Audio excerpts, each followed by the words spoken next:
I just do not like the attitude. And this gets back to what you said when you first sat down there, like, liberals are different than we were kids. These are not our grandfather's liberals.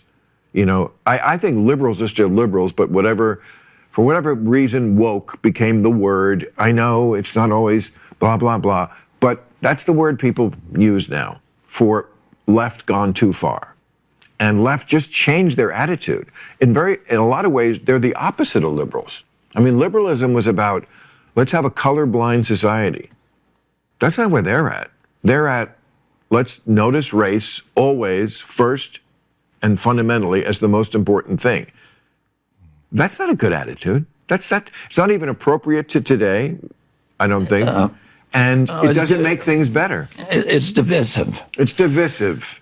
And it's, I don't think it's consistent with, the people I know who run the front lines during the civil rights movement.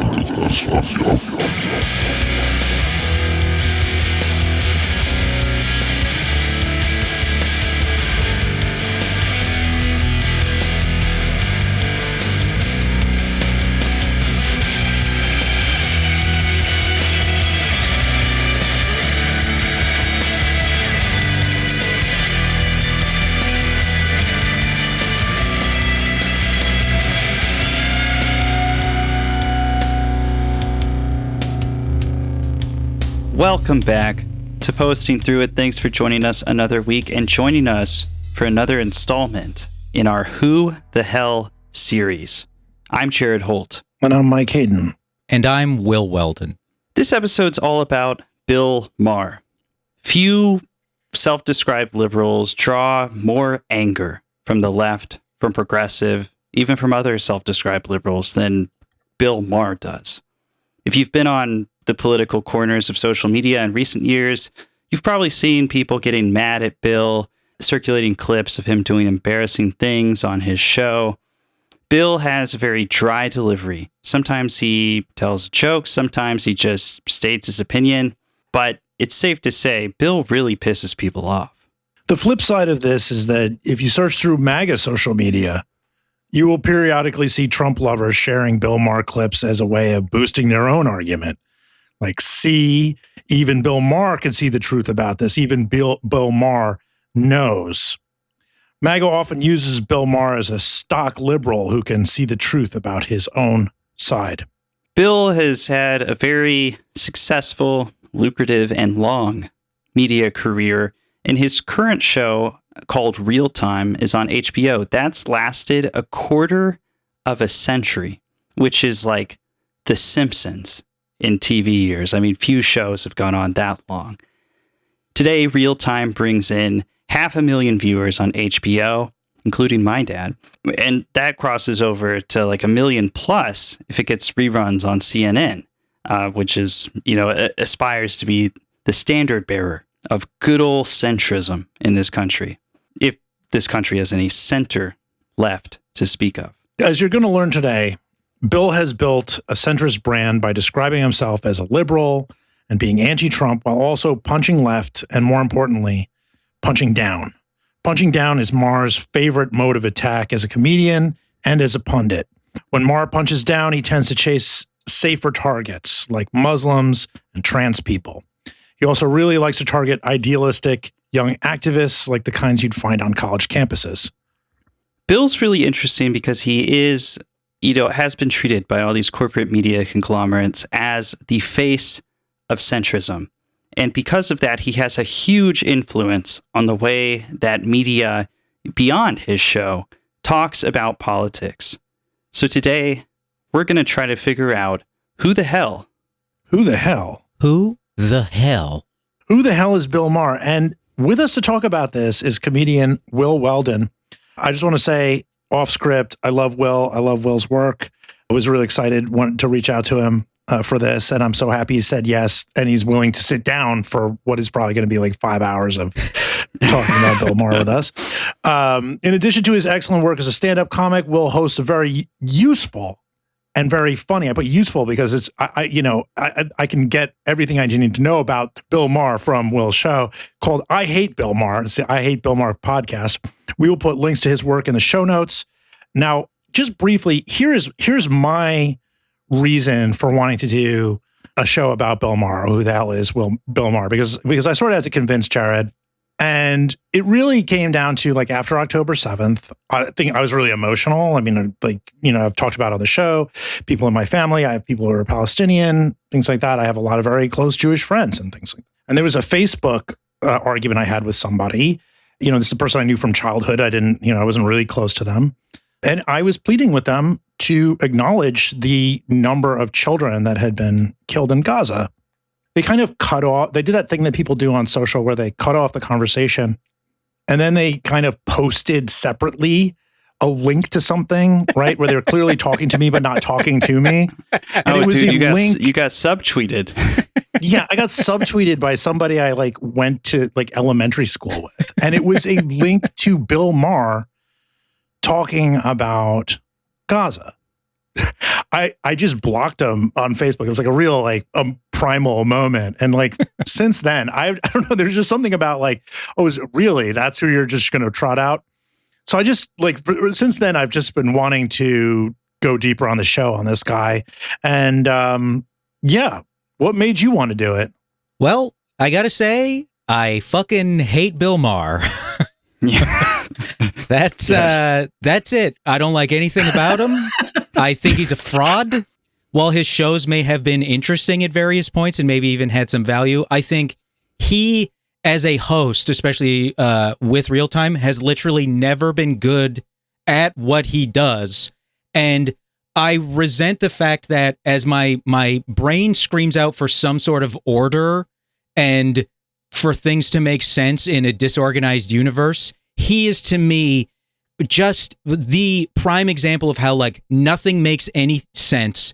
Nothing that should happen does, and nobody who ever deserves to, no one ever gets what they, literally to quote Clint Eastwood in the film Unforgiven, deserves got nothing to do with it. I think that is why I started a podcast about how I hate Bill Maher. I'm really coming to terms with the fact that we are burdened by mega celebrities who really have either no talent or they have a certain amount of talent that kind of crest, and then they kind of hold on to it by being an asshole. But let's actually just get into Bill Maher and where he came from.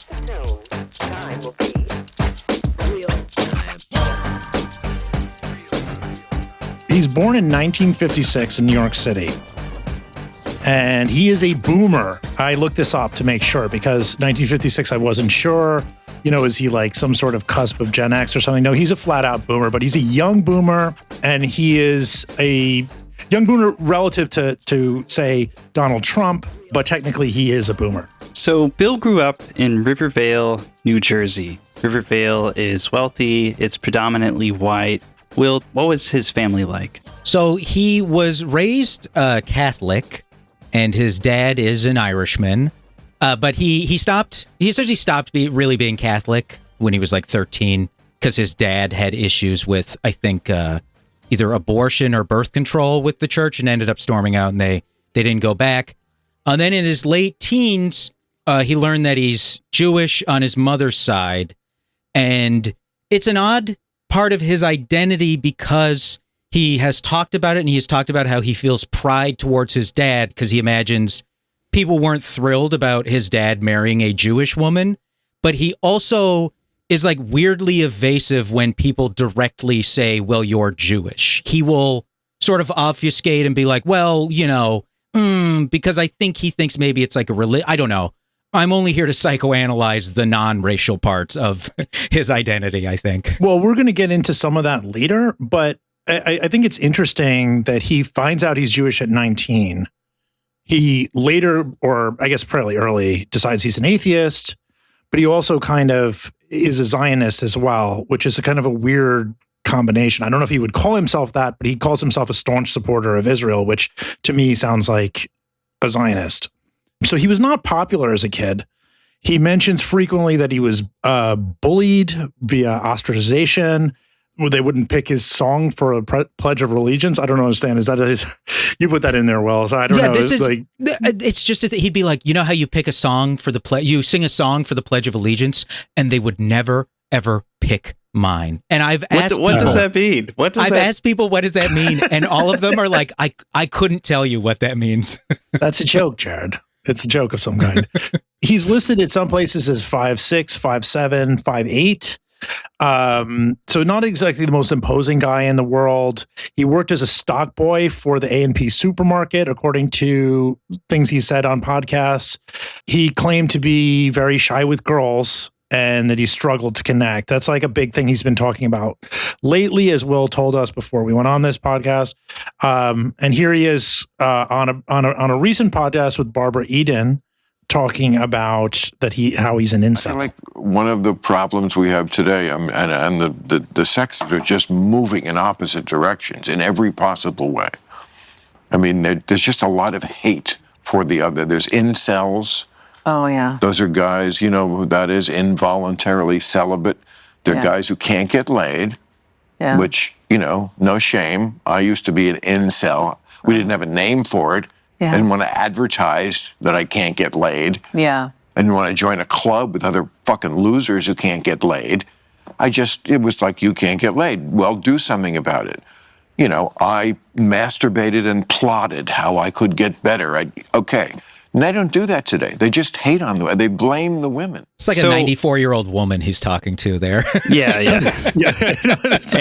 And later on, when I was pulling the clip for this, he goes on to suggest that this elderly woman create an OnlyFans account because she would kill on OnlyFans. So Bill attended Cornell University at the same time as Keith Olbermann, who has not been in the news recently for any specific reason. Keith Olbermann said on his podcast that Bill Maher started his own college humor paper. So he's showing an interest in comedy, and that starts to play out through the 1980s. Tell us about that, Will. Funny you brought that up about Keith Olbermann's newsworthiness, because I'm realizing that's something they would actually be able to have a conversation about these days. So in the 1980s, he moved to New York and he started doing stand-up in New York. He likes to talk about this as like his broke period. He'll be like, I was so broke. But he started getting paid. I mean, it was the stand-up comedy boom. So you could like make money doing stand-up comedy pretty easily. There were like 15 comedy clubs in every city. And he was kind of in like the mid-tier. He was like a Catch a Rising Star guy in New York. And then that led to him getting some success.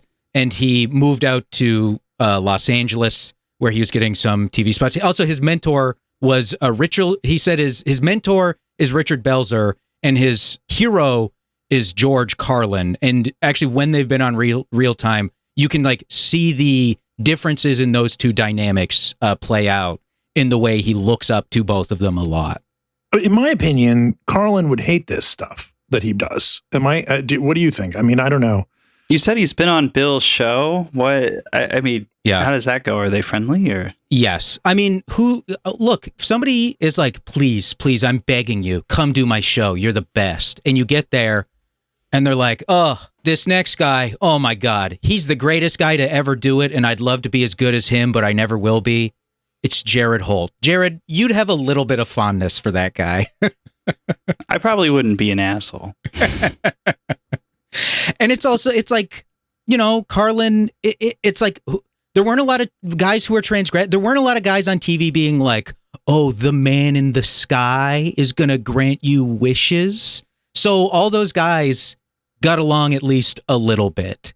So Bill starts getting frequent guest spots on Johnny Carson and David Letterman's show. Here he is in 1985 on Carson's show. He's looking very fresh-faced and talking about President Reagan. But it was a popular move. But see, that is the amazing thing about Ronald Reagan, is that even when he does something policy-wise that people don't like, he's still popular. And he's such a likable guy. I'm that way, too. He does something sometimes I don't like. I want to be mad at him, but you can. You turn on the TV, it's one of those, you, Reagan, I'm... Oh, Ronnie. Oh, as long as you put it that way, Yes, I could agree with you on that. You know, you can't not like him. You see him going off for the weekend Friday. He's got the plaid pants, walking the dog, wave. It's like your dad is running the country, you know? Will, you're a comedian. How was that bit? If you go like, oh, Ronald Reagan, you know, you want to be mad at the guy, but then you turn on the TV and you go, I'm not mad at this guy. That the act out is only adds to the joke if it somehow brings a new surprise or adds a new element. The worst kind of comedic act outs are when you just do the thing you just said to the surprise of no one. You guys are sitting there like just staring depressed as that rolled, and I'm the only one laughing because I'm like, this is the least funny, most ass licking comedy bit I have ever heard in my life. I mean, maybe I'm just so brain poisoned. I prefer bad comedy, but it was just so bad. It's just like so palpably stupid, and also it's just such an effort to say like, oh, I'm kind of the liberal guy, you know, some of that, but like, please, I don't want to alienate the many voters in this country who voted for Reagan, a very popular president at the time. Not exactly the guy I would go to for hard-hitting political analysis, but our country did, apparently, after that. Will, you mentioned that Bill Maher moved to L.A. What's he doing in L.A.? He couldn't make it in New York, or what? Yes, thank you for that very organic segue, Jared. So he moved to L.A. and he started booking pilots. He actually had like a lot of success as an actor, which was a thing there are a few things I've been as startled to discover as I was to discover that doing the podcast. He had a show with Gina Davis, Alfre Woodard, and Bronson Pinchot, who obviously in that list of three is going to be listed last. And shout out to Pinchot. Yeah. How many of y'all like Pinchot? I've heard he's not a great guy to spend time with. And then he also was so he did a lot of guest spots, but he starred on Sarah. And he also was one of the stars of a Showtime sitcom that was sort of like around the time It's Gary Shandling's show was on. And it's called Hard Knocks. It's truly weird, but in a way that ends up being kind of disappointing. It's can I just say quickly before we play a clip from this that like when I was watching this and I was imagining what it would be like to watch it on hallucinogenic drugs, I would absolutely, someone would absolutely call the ambulance for me because I would be like crying, terrified. It's just like it's so stilted and upsetting and weird, and the dialogue doesn't make sense. I don't even understand how this was even on TV. Well, let's listen. Who's got a hankering for fried cheese? Freeze, Silky. Ooh, somebody's hungry. Settle down, Nikki. There's plenty for everybody. Mmm, good. Put the cheese down, Silky. Nick, do our job. We're taking you back to jail. I never went. They threw the case out of court. You were guilty as sin. I know, but I showed the judge my lucky photograph. Him and the DA's daughter. Silky's on a community service program. Great content. I love this. The guy who plays Silky was a producer of Arrested Development, for the record. Oh, wow. Yes, What? He's like a very prolific television writer and producer.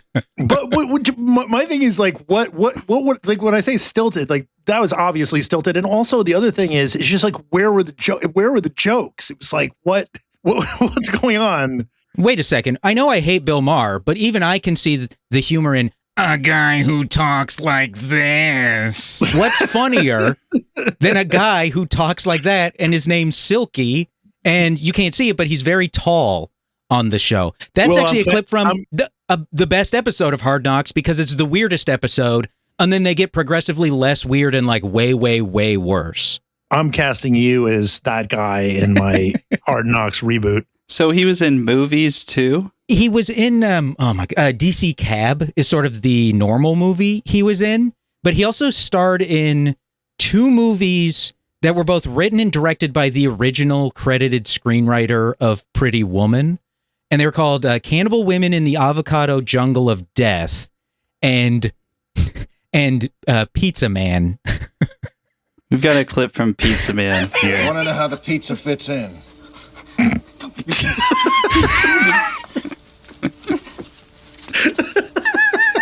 There's no military takeover of the United States, is there? The Army, Navy, and Air Force couldn't agree on what kind of shit to serve on a shingle, let alone how to take over the country. Right? Right. I lied. Well, come on, fess up. I smoked pot in college. My grade point average was in the low twos. My father pulled strings to get me into the national guard.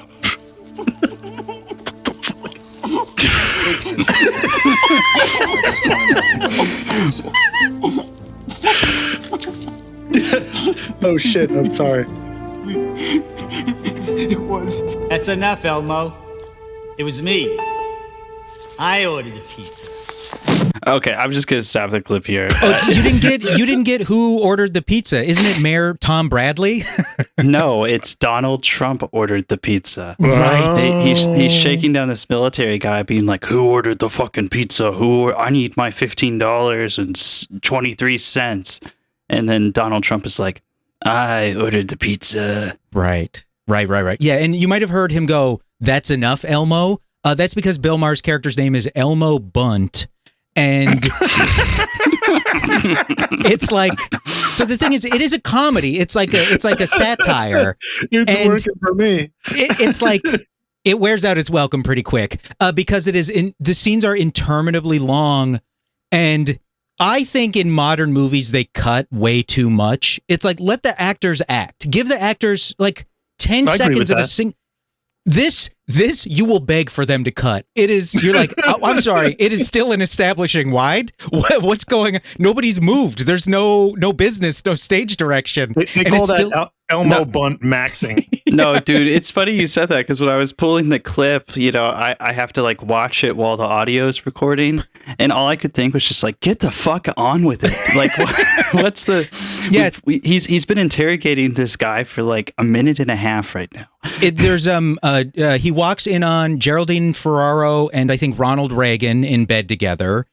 Former Los Angeles Mayor Tom Bradley tries to shoot him to death in a warehouse with an AK-47, which bothered me. They kind of talk shit about Tom Bradley, and I'm like, I'm sorry, Tom Bradley is like the most beloved. Los Angeles hates all its mayors except for Tom Bradley.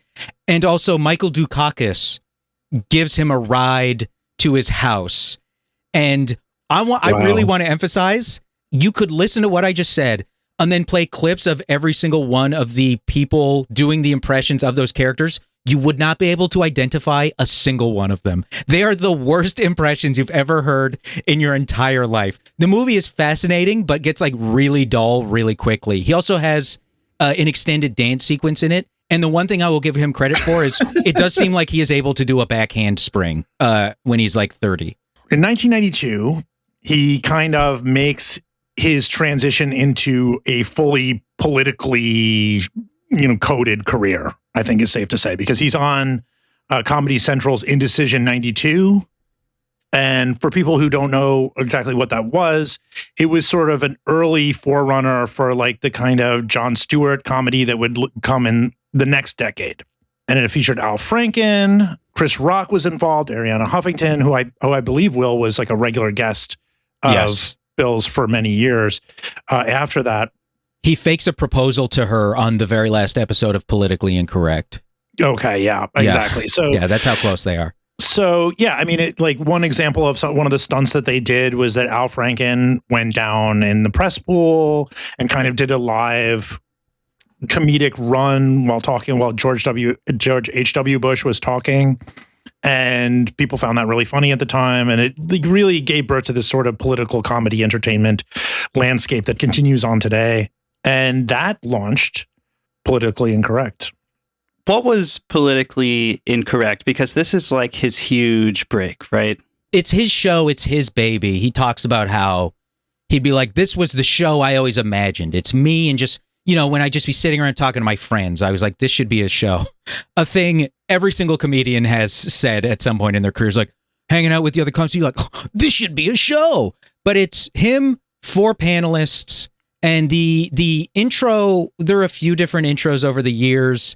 There's one where they're sort of pasting his face. It's like cut-ups and of various, moments in history, and they're putting his face over. At one point, a guy in a KKK robe, which I also agree is the kind of thing where if I was watching the opening for my TV show, I would be like, perhaps we can choose a different historical figure to put my face over. And but he is like, he loves to be like edgy, like that's like his thing is he's transgressive. He'll be like, we have the conversations other people don't have. But when we have these conversations, people watching at home are like, finally, I'm not crazy. Somebody else is saying it. Yeah, that sounds about right. He had like a kind of a what I would describe as a modified mullet. Then It's is tough. that safe? It's tough. Yeah. It's a difficult haircut to look at. I don't know why no one stopped him from doing that, but it didn't seem to slow him down any. And some of the jokes that they would tell were this was the tone of the jokes. I'll leave the audience to decide what they think of this. Yeah. This was what like Bill Maher was like, this should be a show. Bill, have you heard about the new book?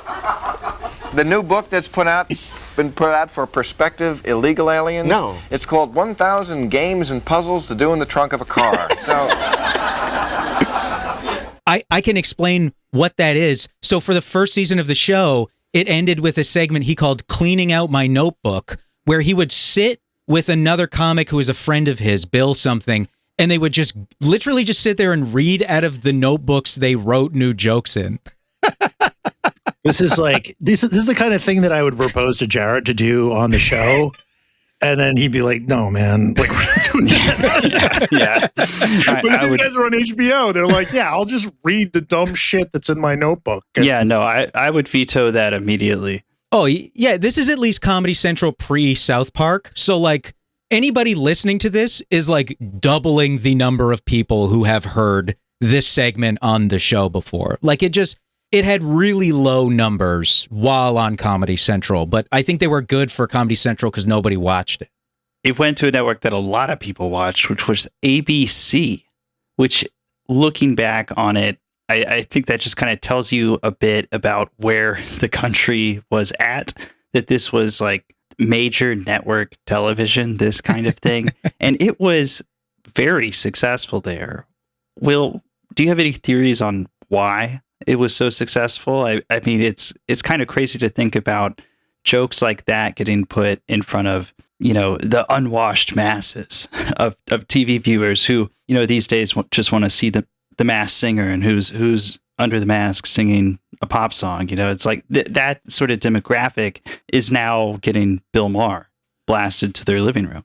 So my first controversial thing is I think the reason it was successful because it is fundamentally sometimes the show is atrocious. They did, one every night of the week for like 20 minutes. Some of them were so bad, but sometimes politically incorrect is incredible television because they don't go for they're not trying to get quality panelists. They're trying to create a scene. So there is an episode where 2 of the 4 panelists are Tom Arnold and Carrot Top. And the show's on at midnight. So, before the internet. For some of our younger viewers, I just want to say Tom Arnold was he like Roseanne Barr's husband, right? First husband. Yeah. He had a whole career of his own. One of his famous, he did a live touring show called the Tom Arnold Show, where he would have a tank filled with goldfish next to him on stage. And over the course of the show, he would kill all of the goldfish in the fish tank over the course of the show. And that was like his famous live show that he did. Okay. Who the hell is Tom Arnold? Yeah, we're getting episode ideas here. But okay. And then Carrot Top, all I know is as indescribable. Yeah, it's he was a prop comic. He's not like Gallagher. Gallagher used to blow up watermelons and stuff, right? Carrot Top was a prop comic of some kind. He had a suitcase filled with gag props. So he'd be like, "Oh, look at this. It's a toilet seat for when you have to sit on the toilet for a long time." And it's like a toilet seat with the woven beads that cab drivers used to have on their car seats in the 90s. And he'd be like, "Oh," okay. And then it's just him pulling shit out of a bag and being like, "Look at this crazy thing I've come up with," and then tossing it aside. But at some point, he was also he was the most popular comedian. I want to emphasize he was the most popular comedian in the country for a number of years. And then as his popularity waned, he was like, well, what better time than now to start a cycle of anabolic steroids? And he is now so jacked and so vascular. You look at him and you go, this guy hasn't had a glass of water in 12 years. The question is, is he anti-woke, though? That's the real question. Anyway. I've heard from people now that his show's really low energy. So now instead of being like, whoa, with the thing, it's just like, what do we got here? Arrow through the head, whatever. I'll kill you. Shut up or I'll kill you. Like, here's toilet seat. Like flexing. Okay, so continue. So he's like, Maher is creating scenes. Like you said, it's people on television who literally the last episode of Politically Incorrect, Ariana Huffington and Ann Coulter both go, you were the person who gave both of us our first national media appearances. We both owe our careers to you. So like Christine O'Donnell, if you guys recall Tea Party favorite Christine O'Donnell, the witch candidate. Yes. Who lost to Chris Coons, who otherwise would have lost to the Republican everybody thought he was going to end up running against. Her campaign was sunk by her appearances on Politically Incorrect, because she would go on Politically Incorrect and go, I'm a witch. And that's like where all that shit started. I dabbled into witchcraft. I hung around people who were doing these things. I'm not sure how old either of you are, but Mike, I am 46 years young. Yes. I'm 12 years old. Yeah. You're no, I'm like your boy audio slave. I'm peak age to have like had Bill Maher chattering in the background for like most of my life. Like I'd be like with my high school girlfriend and like looking for stuff to like have on the TV while we were just like kind of hanging out to like make out or whatever. And there'd be like shit like Bill Maher running. I'd be like, this guy sucks, turn it off. So that's so troubling. Yeah. Making out to Bill. Right. That's almost as bad as when we wouldn't. Oh, okay. We made out to Beavis and Butthead. That's what. Okay. Yeah. My friend in 10th grade fingered his girlfriend for the first time on the bed behind me while we were all watching The Dark Crystal, and that's why The Dark Crystal, I like can't watch it. It's like traumatizing to relive that experience. I'm just sitting there looking straight forward, being like, "Do not look back."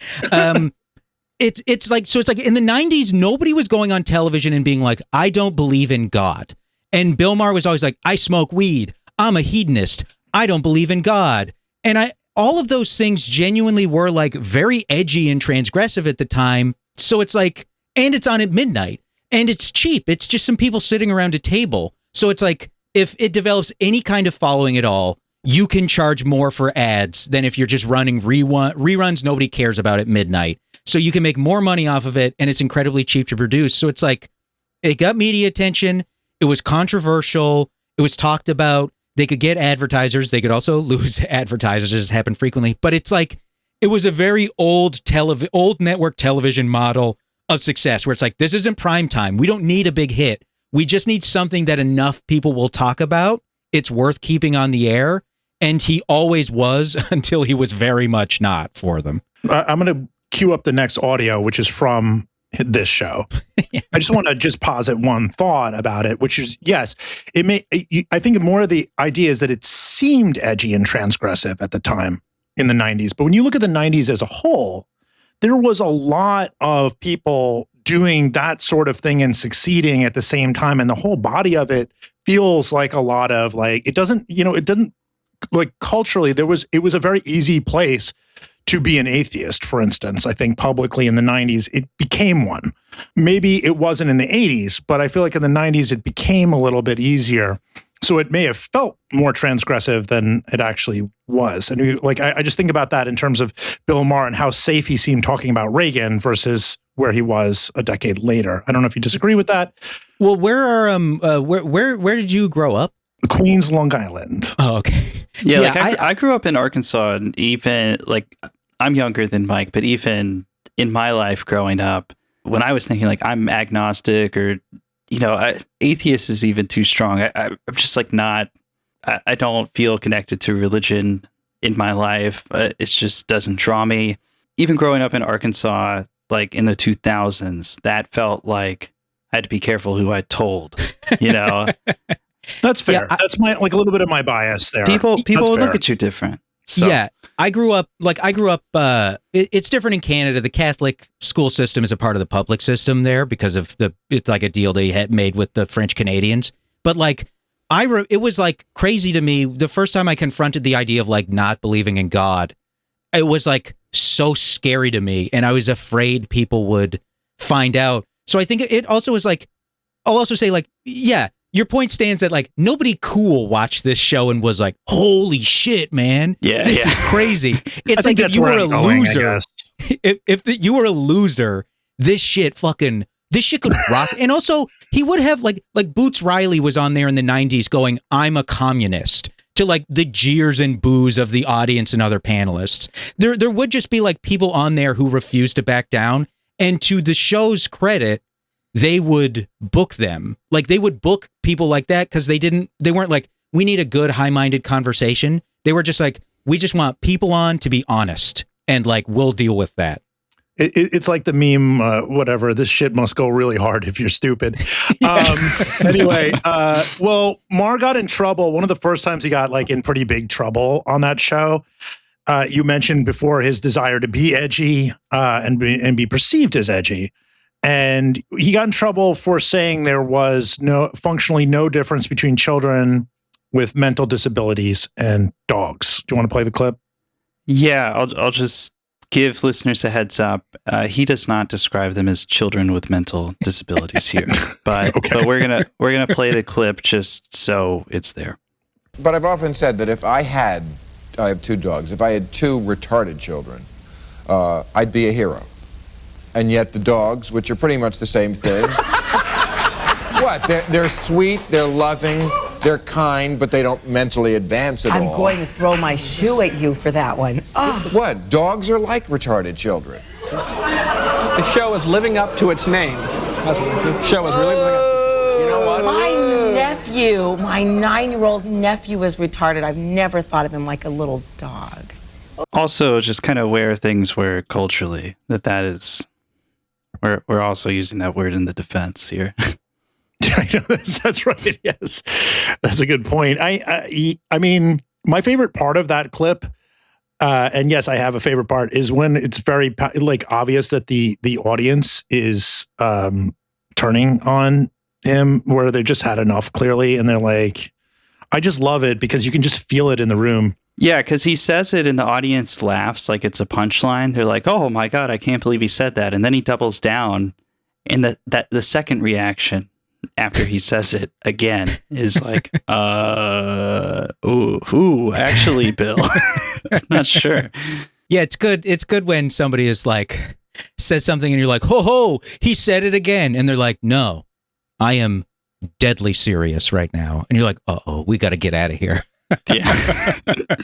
Anyway, I don't think there's much to say about that one. It didn't even feel like there was a joke there, right? It was just like I feel like he's got this idea like he's telling hard truths, but it doesn't seem to sink his career. He actually does apologize for that one later. He actually does sincerely apologize for that one specifically to parents of children with mental disabilities. He ends up apologizing. There's a Howard Stern interview where he talks about, and he is fine with apologizing, but is very angry that anyone other than those parents got mad at him for saying that, because he accuses them of just being performative outrage merchants. You wrote that the show is like really sexist, and you mentioned that there was like I looked for I couldn't find what you mentioned in here, but there's apparently some super clip of him just saying like, "Hey baby, hey sweetie," or whatever. They did like maybe like a 20th anniversary special or something, or 18th anniversary special. That might be on, if it's not on HBO, I think I have it on my computer. I can throw it up for you guys. But there's just a part in it where he's like, and I was capable of growth. And they show a clip from Politically Incorrect of him being like, listen, people tell me like, oh, Bill, the way you talk about women, it's not okay. And I'll admit, I have a lot of my friends on the show and I'm friendly with them and I greet them in a friendly way. And then it's a supercut of him being like, hey, baby, hey, sweetie, hey, sugar. And he's like kissing them on the cheeks and like pulling them in for a hug. And then he's like, but you know what? People have told me they don't like it. And I know, people tell you, hey, this bothers women. You shouldn't keep doing it. On the second episode of Real Time, he has Dr. Monica Crowley on the show. And he introduces her by going, Dr. Monica Crowley. The crowd claps. He looks at Larry Miller and he goes, that's a good looking doctor, huh, Larry? The crowd laughs and he goes, how'd you like to get a checkup from her? And it's like, this guy never, ever did not change. Ew. She also, I think, plagiarized her doctorate, is what people discovered, something like that. Jumping to March 1998, Bill Maher gets in trouble again, this time for defending a 35-year-old female teacher who had an ongoing sexual relationship with a 14-year-old boy. Here's what he said on the show. A woman who's over 20 years older, and she raped this kid. Raped? Well, Come on. She forced? How do you know? And how can you? Well, how do you know that she didn't rape him? How can a woman know that she didn't seduce him? How can a woman rape a man? I think that you should see the look on Henry Rollins' face. That's a good point. That's a good point. I remember Henry Rollins was like, "No." Yeah. And then Bill's response is like, "Oh, so you're on her side." The woman on the panel who's like, "What's wrong with you?" Yeah, it's not just that's literally, he's talking about Mary Kay Letourneau, who he continued to defend for years afterwards, where he would be like, "No, that was true love because they're still together." I have a feeling this might come up a little bit later. These attitudes about about younger people and sexual relationships with older people, but politically incorrect doesn't last forever. How does that show wind down? It's around like the turn of the 2000s, right? Yes. So I'll say I didn't send you guys a clip. I didn't send you guys a clip of this, but in sort of late September, some guys did get a little rowdy and hijack some planes and fly them into some pretty important buildings in New York City. So that's actually what this next clip is in reference to. Yes. Hold on. I know. Mike, you live in New York. Do you know what Will's talking about right now? I don't know what's going on. I think it was referred to as like the bachelor party from hell or something. I don't remember the details of who did it and what the circumstances were. Oh, Jesus Christ. So it was a very sensitive time in America. I was in Canada, baby. I was in Canada. I was primo loser shit. So I moved down here. I moved to California from Toronto, but I grew up in Calgary. Oh my God, Calgary's like a white collar oil town. We're such posers on 9/11. We were like, well, we're a pretty important oil city. What if they attack us next? The most pathetic shit. Well, I mean, Trump may still attack them over that. So, Dude, all of North America was like that. I said I grew up in Arkansas. We were really close to like where Walmart was headquartered, and they were like, "What if they attacked the Walmart home office?" And I was like, oh, "Okay, I'm sorry, Jared. Okay, all right." I shouldn't laugh. Also, there's nothing I want more than for America to attack Canada in the way I'm sure there were many Soviet expats who longed for Hitler to invade the Soviet Union. Like, yeah, give it a shot, buddy. Go and see how fun the conditions of that country are once you get 3 miles north of the border.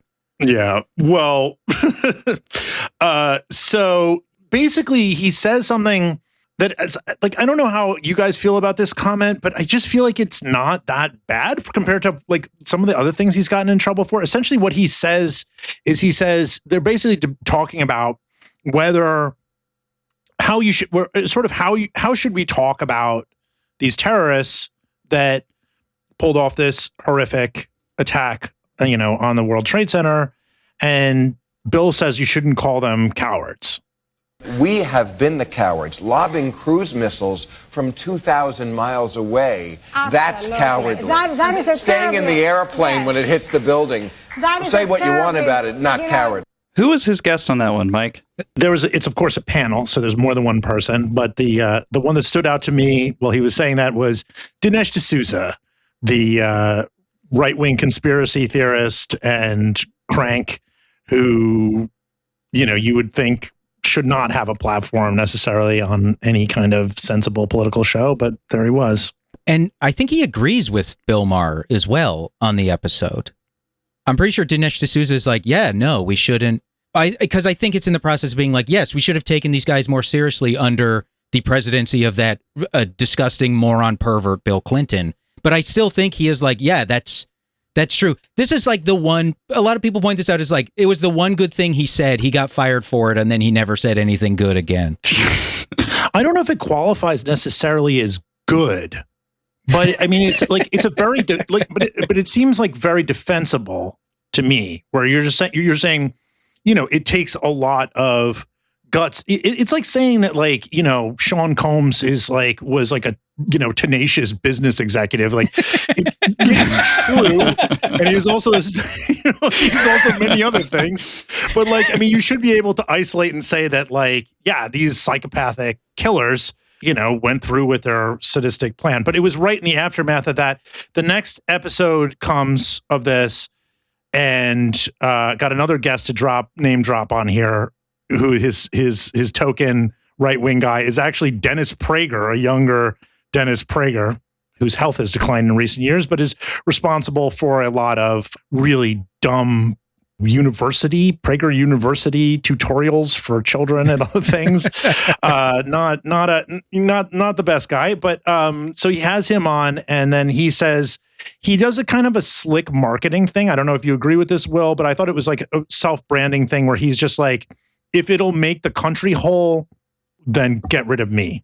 But I just want to say that if destroying this show would provide a venting for the anger out there, I would gladly do that for my country in its time of need. He's a hero. It is kind of slick, though, right? It's I thought it was like from a purely marketing point of view, it was the best way to take heat in that moment. And he had done like 7 HBO specials or something at that point. He, in the past, had dinner with the head of HBO. Like, I'm sure that guy knew if something happens to me, I'm taking a year off, and then HBO is going to be right there. Like, I really, genuinely, for a long time since starting the podcast, have believed like he knew HBO was always an option. Yeah, that would make sense. He certainly didn't seem too worried about losing the show. But he does. 2002. But before he gets there, he starts to get increasingly comfortable attacking Arabs and Muslims on the show, sometimes directly to their faces. There's a kind of notorious clip with Lebanese author and professor Asad Abu Khalil around the time that the U.S. invaded Afghanistan. Let's listen to that real quick. They have nothing to explain. No. They are just like any other American. Simply, it is high time that you believe that Muslims and Arabs are just as entitled, like anybody else, to have their own shares of kooks, crazies, and terrorists without having to judge the entire religion and the entire people. Except that what's facetious about that argument, is that the kooks and the terrorists in the Christian and the Jewish world are truly just a little fringe. And in the Muslim world, they draw from a vast pool of support, which is not in any other religion. Well, so don't try to feed me that line. Let me feed you. Well, now I know you know in Arabic, but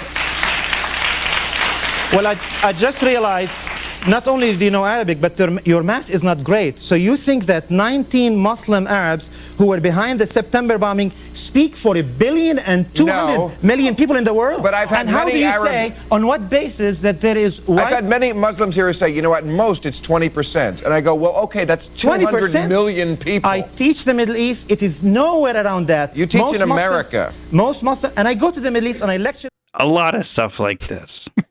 Yeah. This is the other thing, too. It's like, on Politically Incorrect, he would talk to anybody.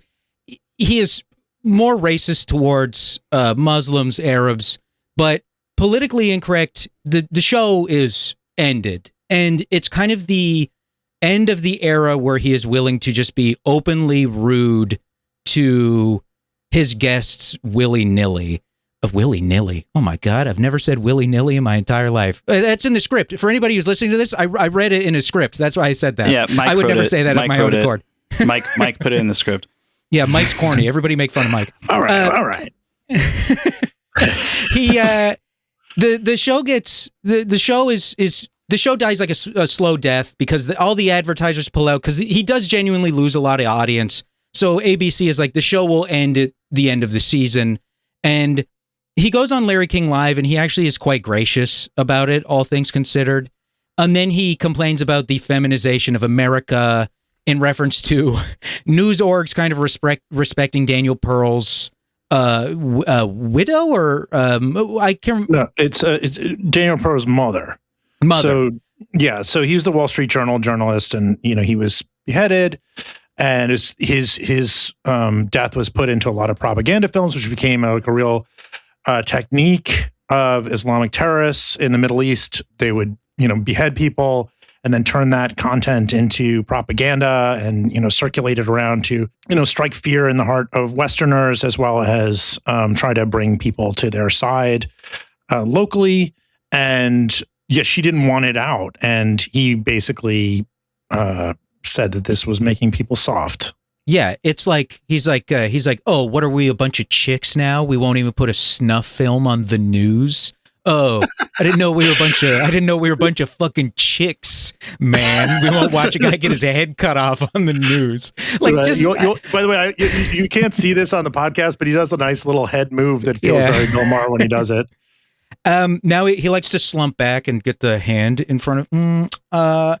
And then he also goes on and talks about how Israel's never done anything wrong, which is sort of like, and then this is sort of like, I think, the big news appearance he does before floating around a bit before his next big job. Well, his next big job is Real Time, which is the show that we talked about, has been on for a quarter of a century.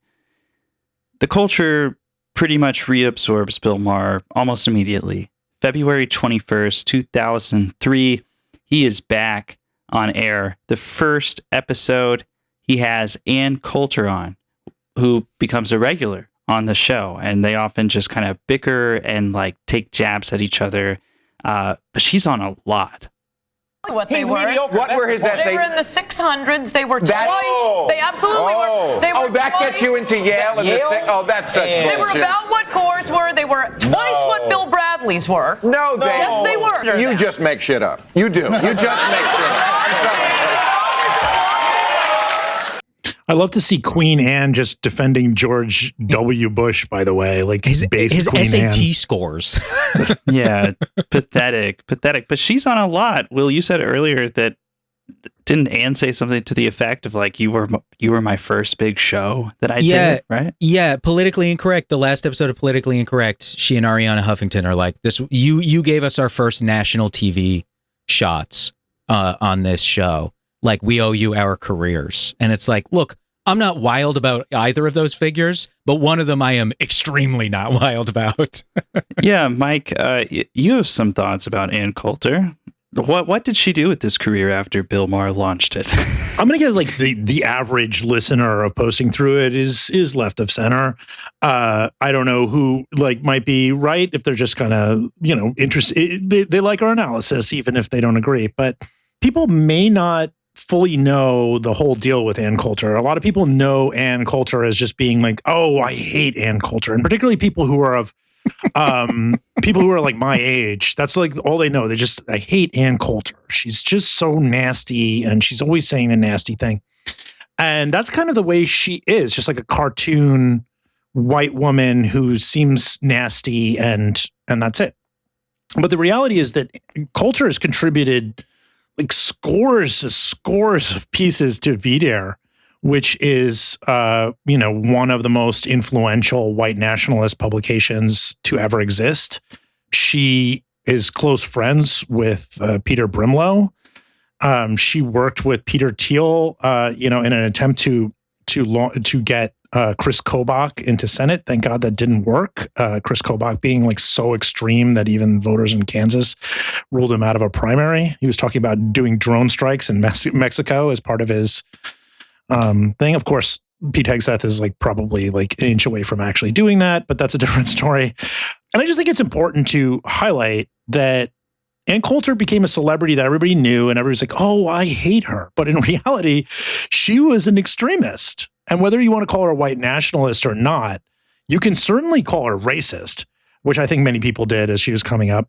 And it was very easy to see that. But I mean, she was really a big part of the anti-immigrant movement, the nativist movement in this country, like the real racist rights stuff that gave birth to Trump. And in fact, her book, Adios America, was the big inspiring text for Trump's whole, 2016 campaign takeoff.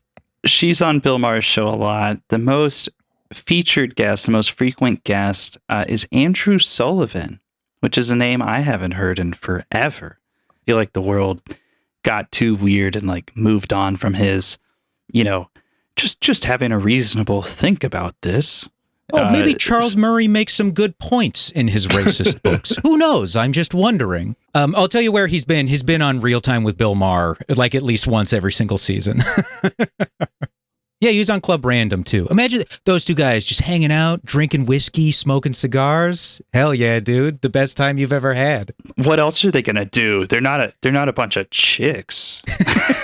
Before we go further on this, can you give us any insight into like what his attraction is to these far right figures, right? Because he's supposedly a liberal. He wants to be reasonable. Right. And that, like, if you want to be reasonable, you would not platform somebody who has written scores of articles for VDR.com, right? So I have to disagree. The reasonable thing to do is to have anyone with any clout on your TV show, and then when they say something truly heinously like racist or bigoted, you lean back in your chair and go, okay, well, moving on. That's how you be reasonable.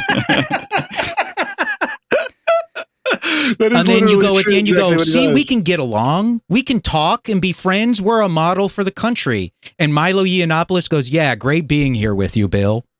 Yeah. Well, we're gonna get into him in a second.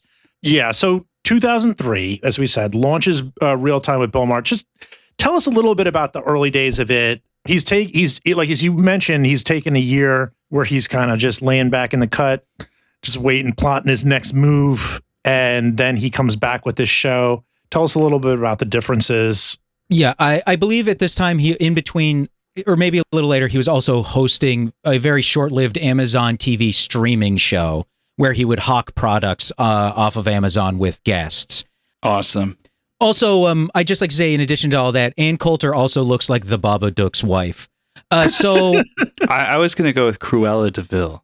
Oh, yeah. I went a little super. I almost said the Babadook's white wife, but then I was like, that's weird to add white. But it's so.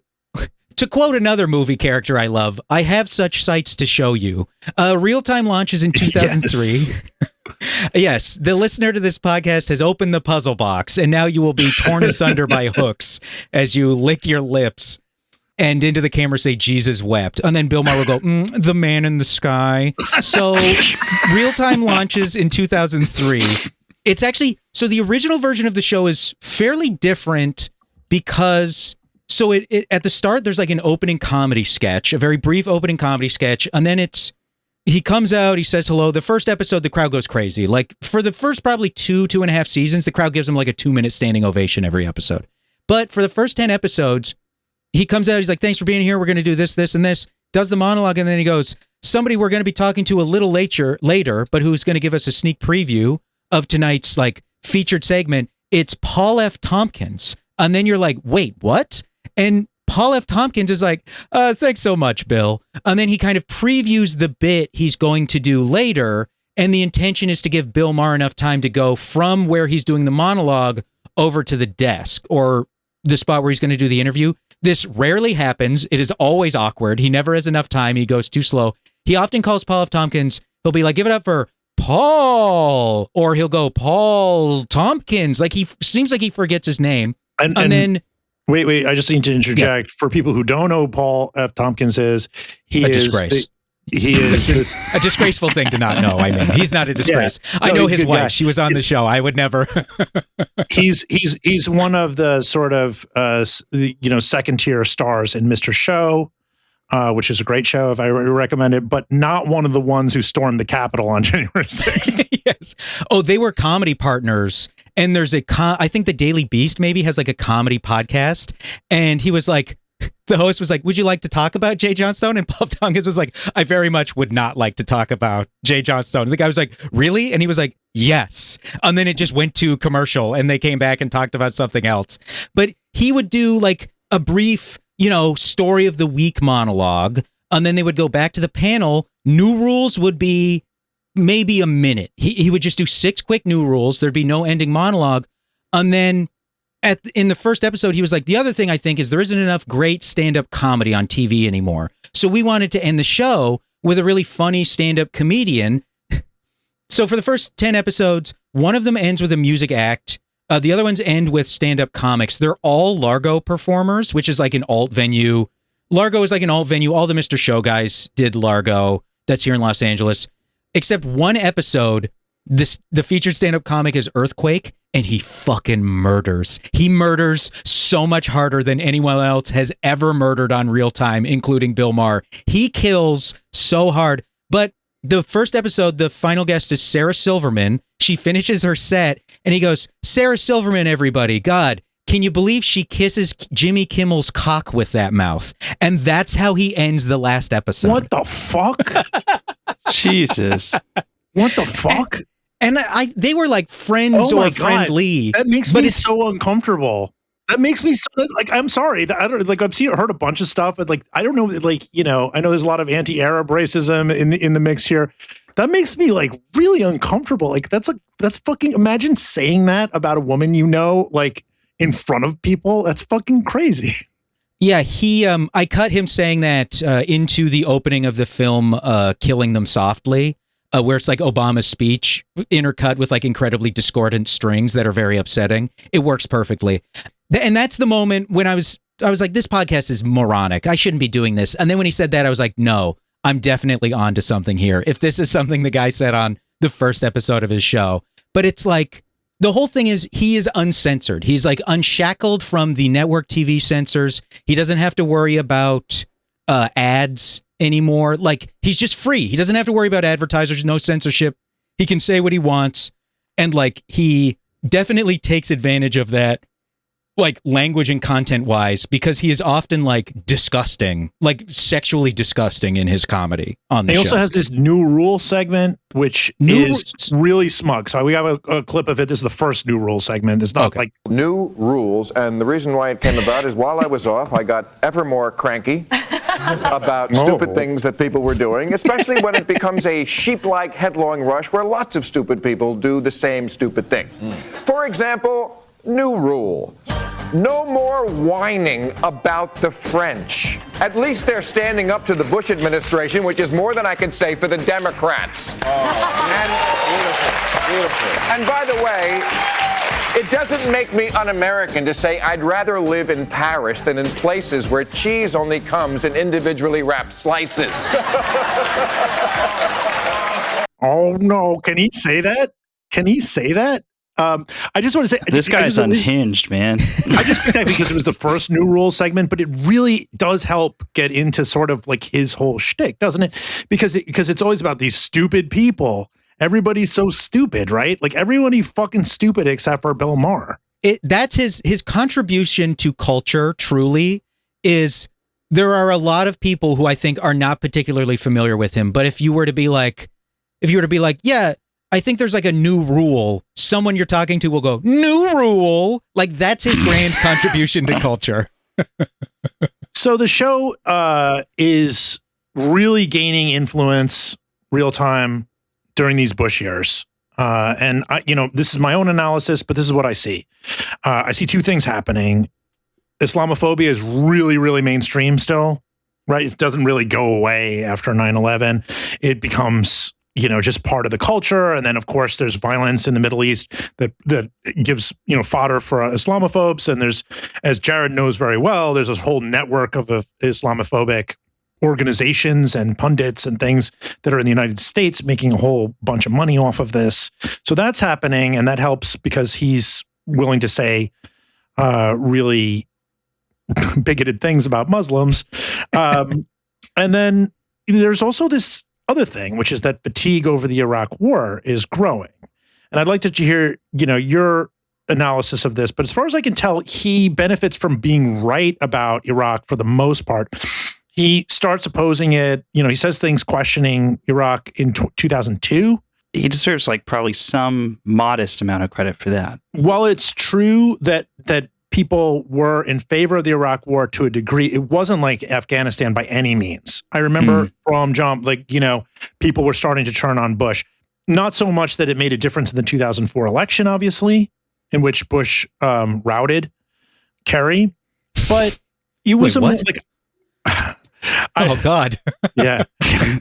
But I remember being in Booth Bay Harbor, Maine, of all places, as the first bombs kind of dropped. And we all saw it on CNN, and with a few of my friends, we were up there just like, smoking pot, drinking beer. I don't remember what the context was, but we were out there hanging out, and we saw like all these pop-up protests along the way. Now, granted, it was New England, and it's a sort of a blue area, but people were opposing this war. It wasn't like Afghanistan, where it was very rare to see anyone opposing it. So he does that, and he at one point calls it a justification built on lies. I'm just curious what your thoughts about that, Will, in general. Yes. Also, very quickly, the other thing about new rules is they are often not rules. Like, he'll be like, new rule, the woman in Minnesota who freed a bear from its cage at the zoo has to answer one question. Did he then try to steal your picnic basket? Like, he'll do that, and he finishes, and you're like, that is in no way a rule. That is like a question or a request. Before we go to Iraq, he is adamantly opposed to it. He's against it wholesale. He's like, this is horse shit. We shouldn't do this. If we did do it, these shouldn't be the guys who do it. And he has that stance the entire time. Once America invades Iraq, he switches to, well, we should want it to work. We didn't want him to do it. He actually has the same stance about Bush stealing the 2000 election. He'll be like, well, he did it and it worked, so why are we still talking about it? So he was like, Iraq, let's hope it works. And then it gets to a point where after the Iraqi elections, he starts going, look, it looks like this thing worked. And while Bush may have lied and got us into the war for the wrong reasons, it was the right thing to do, because now we will have spread democracy. And mixed in amidst all this, as you're saying, he's constantly saying stuff like, oh, how can he'll be like, but could these people, are they even ready for democracy? Like, could they even handle it? The average guy in Iraq, he'd rather Saddam be back in power than see his sister walk down the street in a miniskirt, which is one of my favorite things he said, because it betrays the fact he did not know Saddam Hussein was like a secular dictator in the region. It took him like 3 months to finally start correcting his guess and going, well, hold on. Saddam was a secular dictator. Yeah, I'm sure someone went up to him and was like, hey, you sound like an idiot. Yes. Yeah. He never acknowledged that he was doing it before. And then after the election, he starts going, well, now it seems like, isn't there hope? Doesn't it seem like Bush will have been right about this, and that there's hope in the region? And if he had the conservatives would be like, yes, exactly. And like Ariana Huffington would be like, what the hell are you talking about? No. And then he'd look at the conservatives on the panel and be like, I remember when liberals used to be able to envision a better future. And this, like, he would talk to somebody like Fareed Zakaria or Thomas Friedman on the one-on-one interview, and the way he talked to them, you'd be like, oh, he reads these guys, and that's why he thinks this is good, is because both of those guys were pro-Iraq war, and for years and years and years after, it was clearly a disaster, still tried to find ways to be like, maybe it's good. Maybe it was good. Maybe it wasn't. Maybe it's turning around. So, like, It took him a while to go back to like, well, this was a disaster. And I think he even admitted that when he was like, well, it looks like I was wrong to hold out a little hope on this one. Well, before we move on from this, I think that that's a very interesting framing, because it sounds like he gets the advantage of being anti-war by being anti-war to a degree. He also doesn't isolate the conservatives, and he's sort of able to kind of straddle that and sort of seem reasonable to this, amorphous center that, I don't even know if it exists or not, but like, he's always entertaining both of these positions all the time. He's juggling them to make them work. And it doesn't matter if it is not coherent. It's not a coherent ideology, because no person who was in favor, who was against the Iraq war would second guess and say like, well, actually now let's like teach these people something. They'll teach a man to fish and he'll eat a lifetime. I don't know the fuck, but like, yeah, I mean, it's not consistent, right? It's not like a really consistent political position or a moral one. he would say like, well, I'm willing to grow and change. But then like, if somebody corrects him on one episode, the next week he'll still be saying the same thing he just got corrected on. Like he only changes when he wants to change. Like he's only willing to quote unquote grow in his opinion about something if he makes the decision. Nobody can give him information unless he wants that information and wants to absorb that information. Moving forward to 2008, there's a Bill Maher movie that comes out, Religulous. It's directed by Larry Charles. You have in the notes here, this is the guy who did Borat and Bruno, also directed Seinfeld. I don't want to isolate our audience, but I am not a fan of Borat or Bruno. I just want to say, just not, sorry. Not my I only thing. like the Ali G movie. I feel like over time, those movies look worse and worse. But anyway, whatever. If people want to come at me, I'm happy to have a conversation. Please continue to listen to our show. Freaking Bill Maher over here, huh? Really challenging his audience's expectations and beliefs. It's just like, guys, if we need to kick Mike off the podcast to save the country, that's something that we're willing to do. But a new I just, Jared, if I wanted to watch improv, I'd go to a local community theater. Oh, thank you. Well, that's not a rule, Will. Jared, since I'm so smart and big-brained, I think I should explain to you, since you didn't isolate this yourself, that religulous is a play on words that makes religion sound like the word ridiculous. Wow. So I just have to let you know about that. That's crazy. Anyway, this movie sucks ass.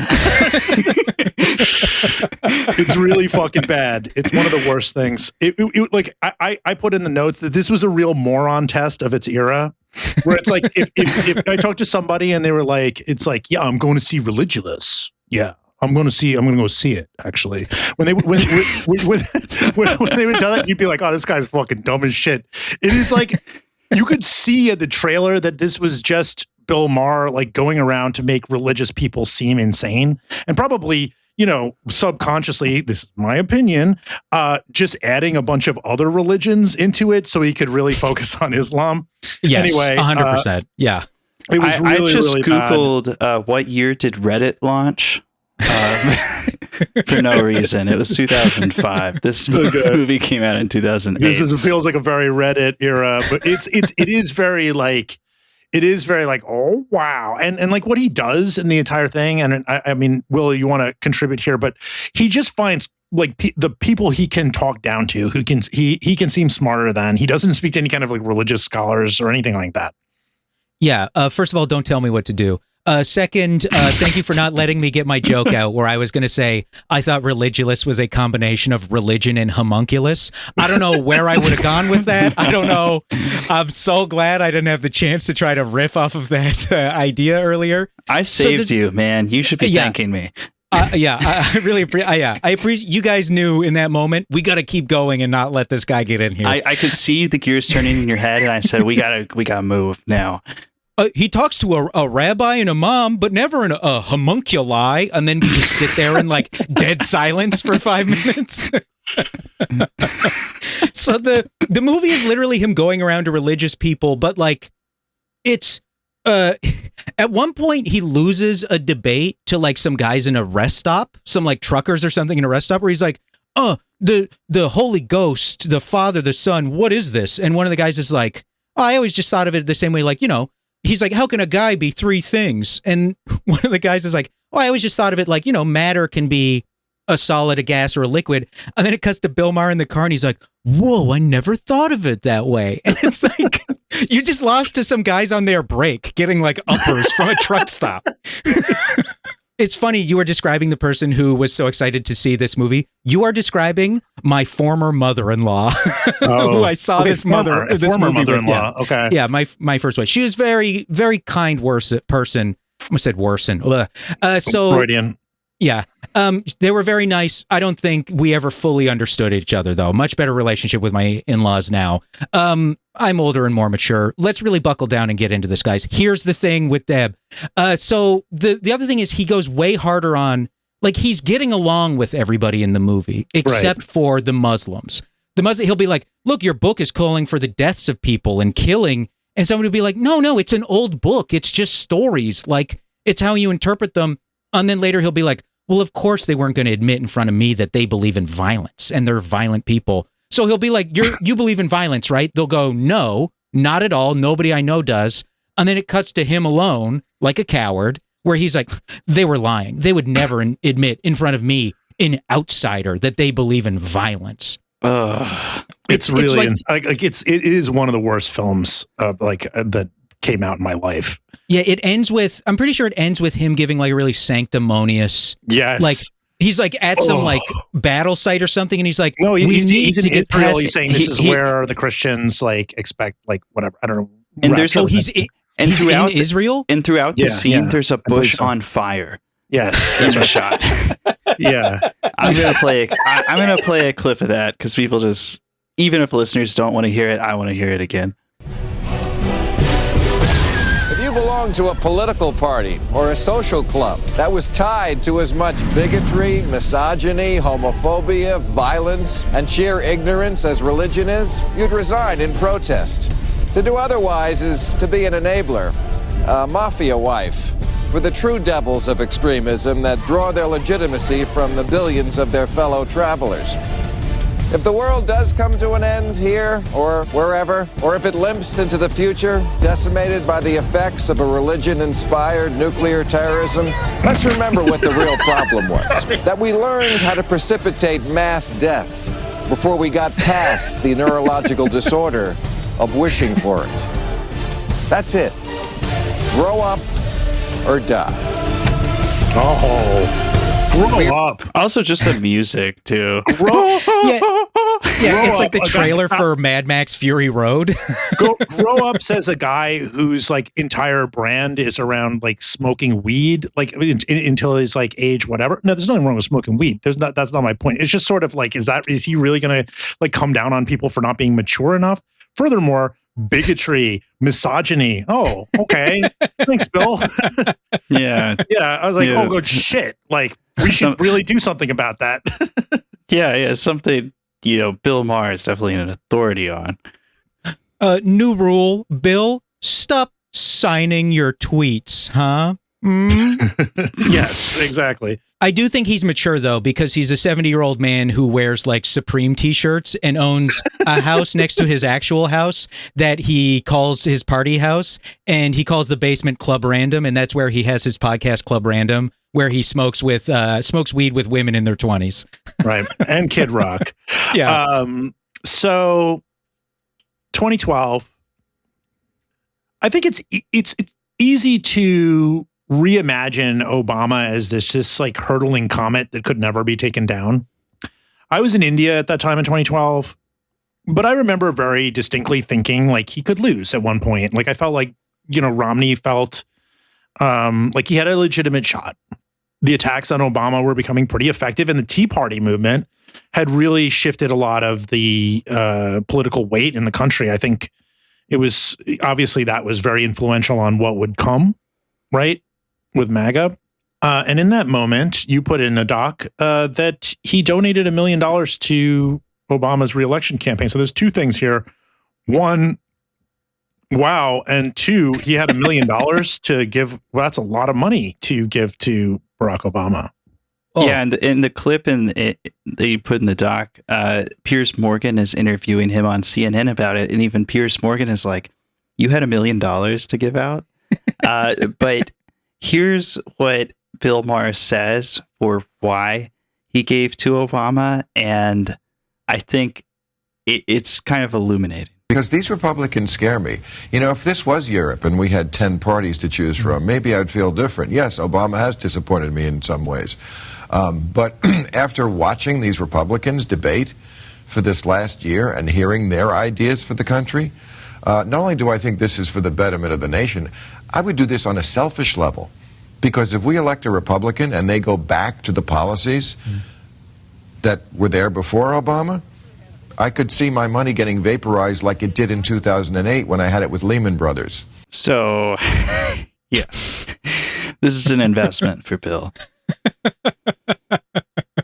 But I mean, it gets him a lot of lib cred. I mean, loves to complain now. He's like, oh, all these other talk show hosts, they have to appeal to their liberal audience. And like, we all know who they're voting for. And Johnny Carson never would have been like that. It's like, this was a guy giving $1 million to a presidential candidate and like going around giving interviews about it.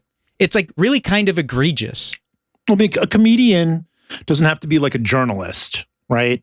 Where we have certain lines like, you know, I'm publishing investigative reporting about the right, for instance. And if I go and I simultaneously give a lot of my money to any kind of non-right candidate, then it looks like it's part of a partisan operation, the whole thing top to bottom, among other ethical issues, as we've seen with, you know, stories that have come up recently with people. You need some separation, but he's technically should be allowed to do it. It's just more a question of like, his show is a political talk show and he is, you know, he's making his branding $1 million to Obama guy. I don't know. I'm trying to make some sort of moral consistency argument, but it just, yeah, he gave $1 million to Obama because he liked Obama and he thought it was better for his money overall. Also, I don't know if I put it in the doc anywhere, but for a while he was a minority owner of the New York Mets. So that's why. Mike's eyes just lit up. Is that actually true? I didn't.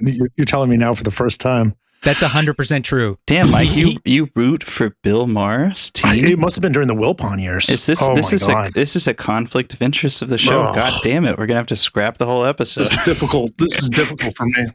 I believe he sold them to Steve Cohen with everybody. Oh yeah, so he's part of the Wilpon group then. Yes, yeah, he was a minority share owner. Yeah, there's so many pictures of him with Mr. Met. Jared could put together a really long slideshow to really torture you of all the photos of Bill Maher with Mr. Met. The way to really torture me though is Gavin McGinnis in Mets gear, which is really brutal for me. He's from like Montreal, isn't he? That asshole. Yeah, he's. I don't want to talk about that guy now. We have to do his another time. Yeah. So we're looking at he does this, and then he's really at the same time he's like this big liberal guy. He is hitting Arabs and Muslims really, really hard. Jared, 2014 anti-Muslim comments about ISIS that he gives on the Charlie Rose show. So yes, does ISIS do Khmer Rouge-like activities where they just kill people indiscriminately who aren't just like them? Yes. And would most Muslim people in the world do that or condone that? No. But most Muslim people in the world do condone violence just for what you think. They do.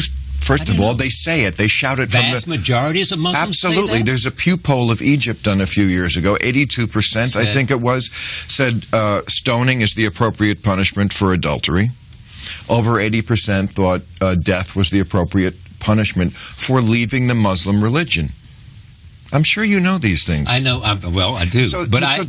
That this religion is like other religions is just naive and plain wrong. It is not like other religions. So I guess the whole religious, like all religions are bad or dumb, really not really. I guess right. Other religions are not like that.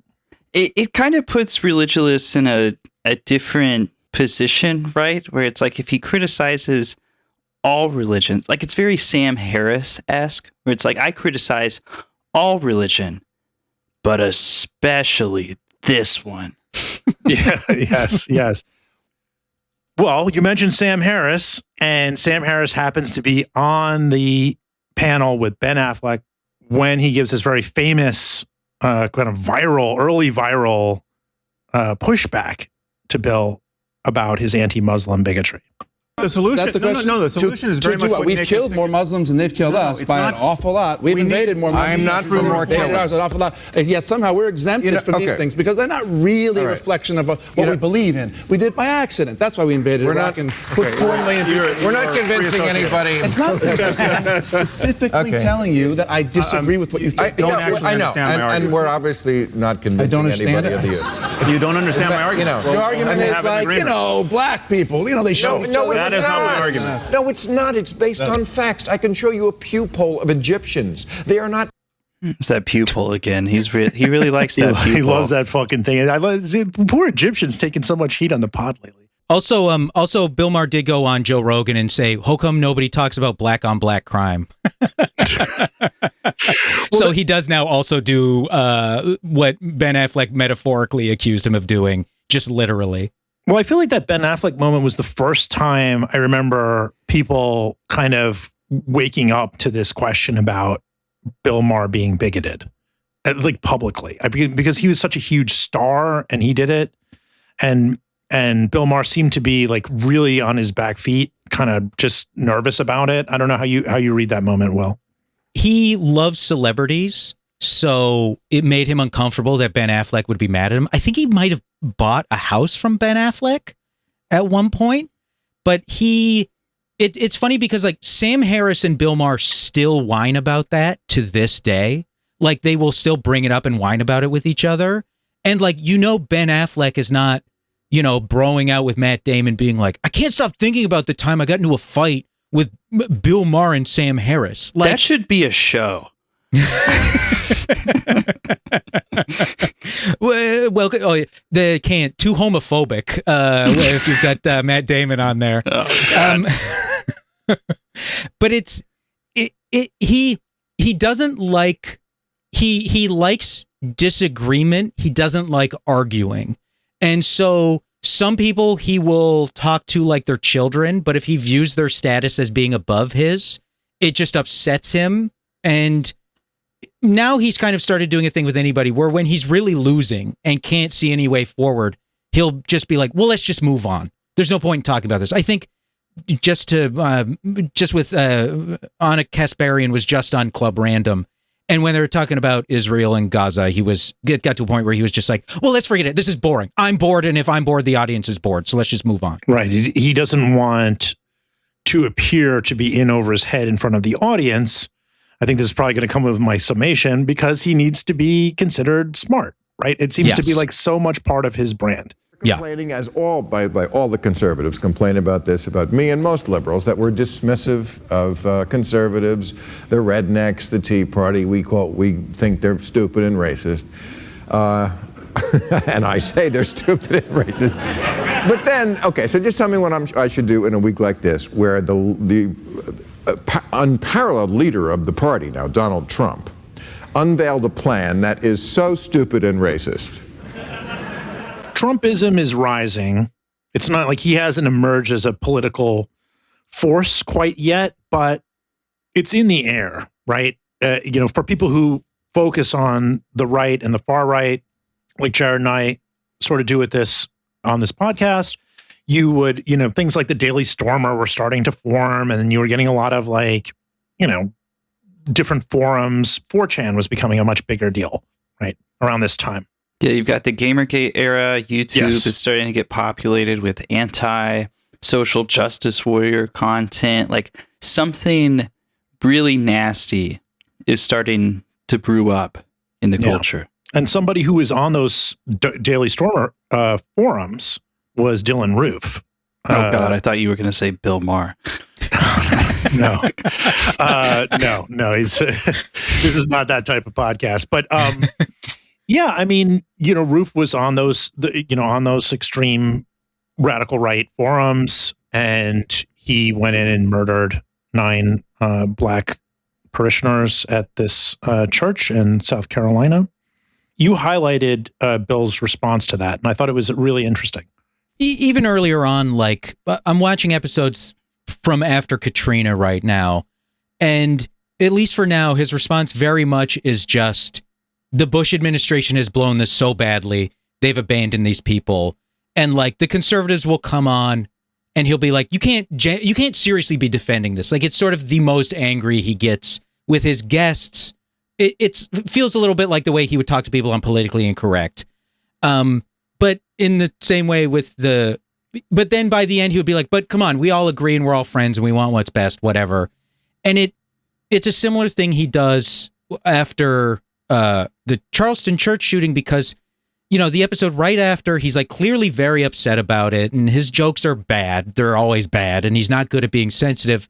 But when he's just talking on the panel, when they get into it, he's like, look, this guy was on the internet and he was talking about writing things, really horrific things about black people and reading really horrific things about black people. And he looks like this at this writer from Breitbart who is on the panel and he goes, your website writes a lot about black people and it writes stuff that is not so nice.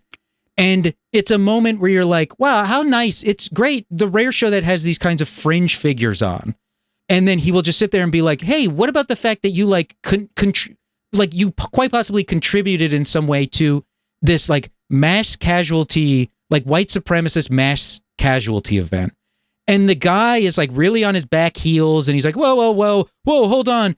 But then he ends up being like, well, look, you made a movie about how religion is bad. This happened in a church. Couldn't you also blame that a little bit? And Bill Maher kind of is like, oh, well, you know, you got me there.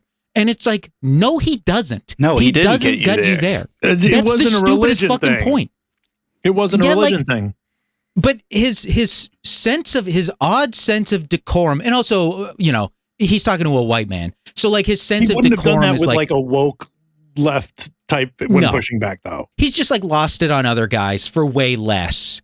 But also, this is like, you know, it's season 13, episode 20, which was, oh my God, it was 10 years ago. So, like, he was at that time he was a more coherent guy at the time. You know, he could be in the middle of a big, like, anti-PC culture jag, but then something like that happens, and it's going to, like, sort of shake him out of it and bring him back down to reality and be like, well, it's easy to talk about the straw man in my head until something this horrific happens in real life.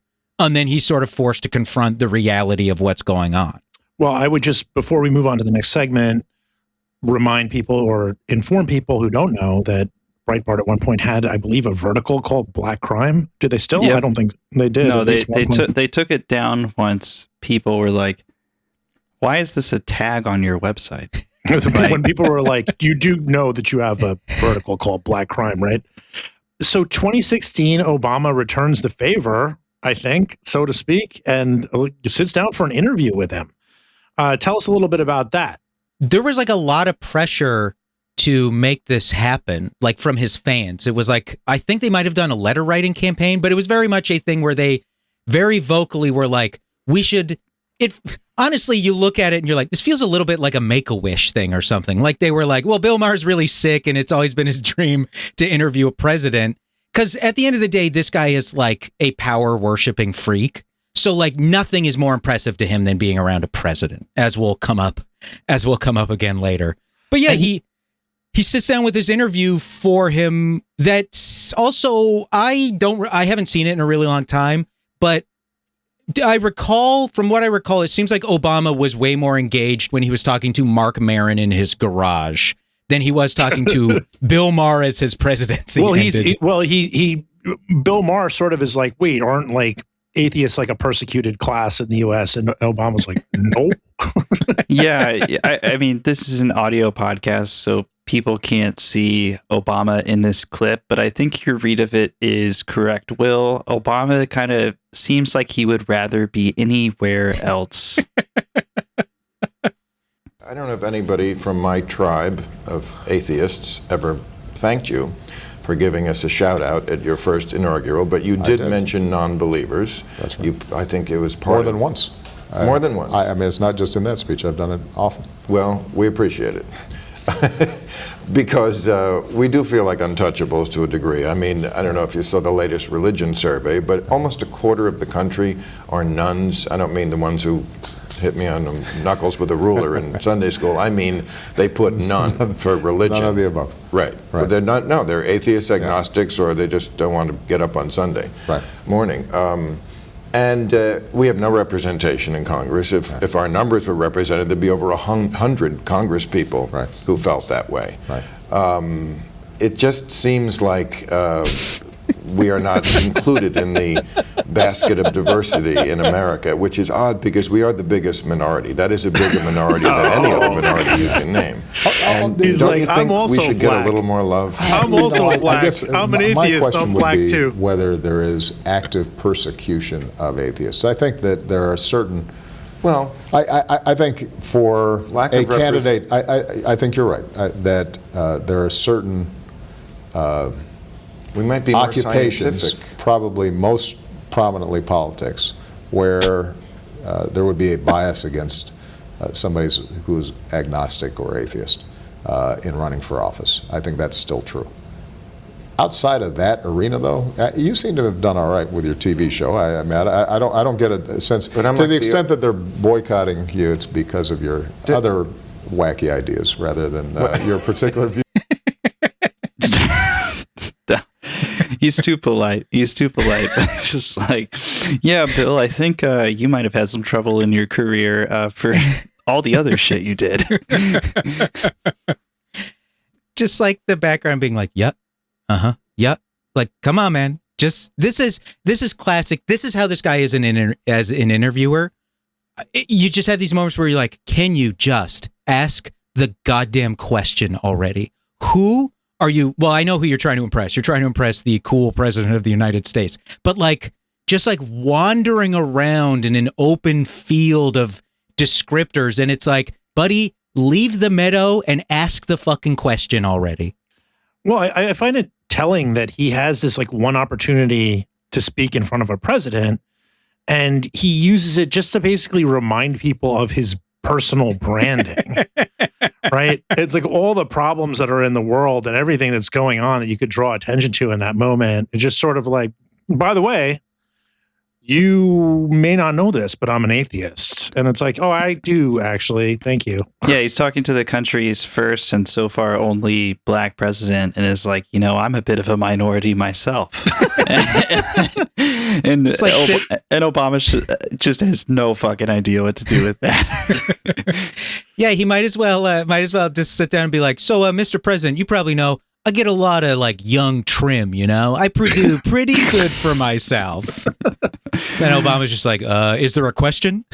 Yeah, let's talk about this one, Jared, because I think this is one we both were aware of at the time from our work, which is in February 2017. He rather inexplicably, and I say inexplicably is because it's like, who would demand this? Who would ask for this? Had Milo Yiannopoulos on his show, and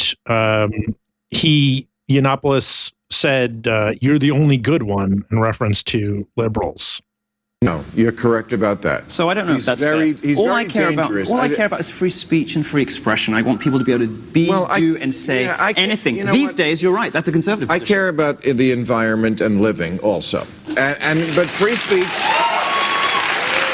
living.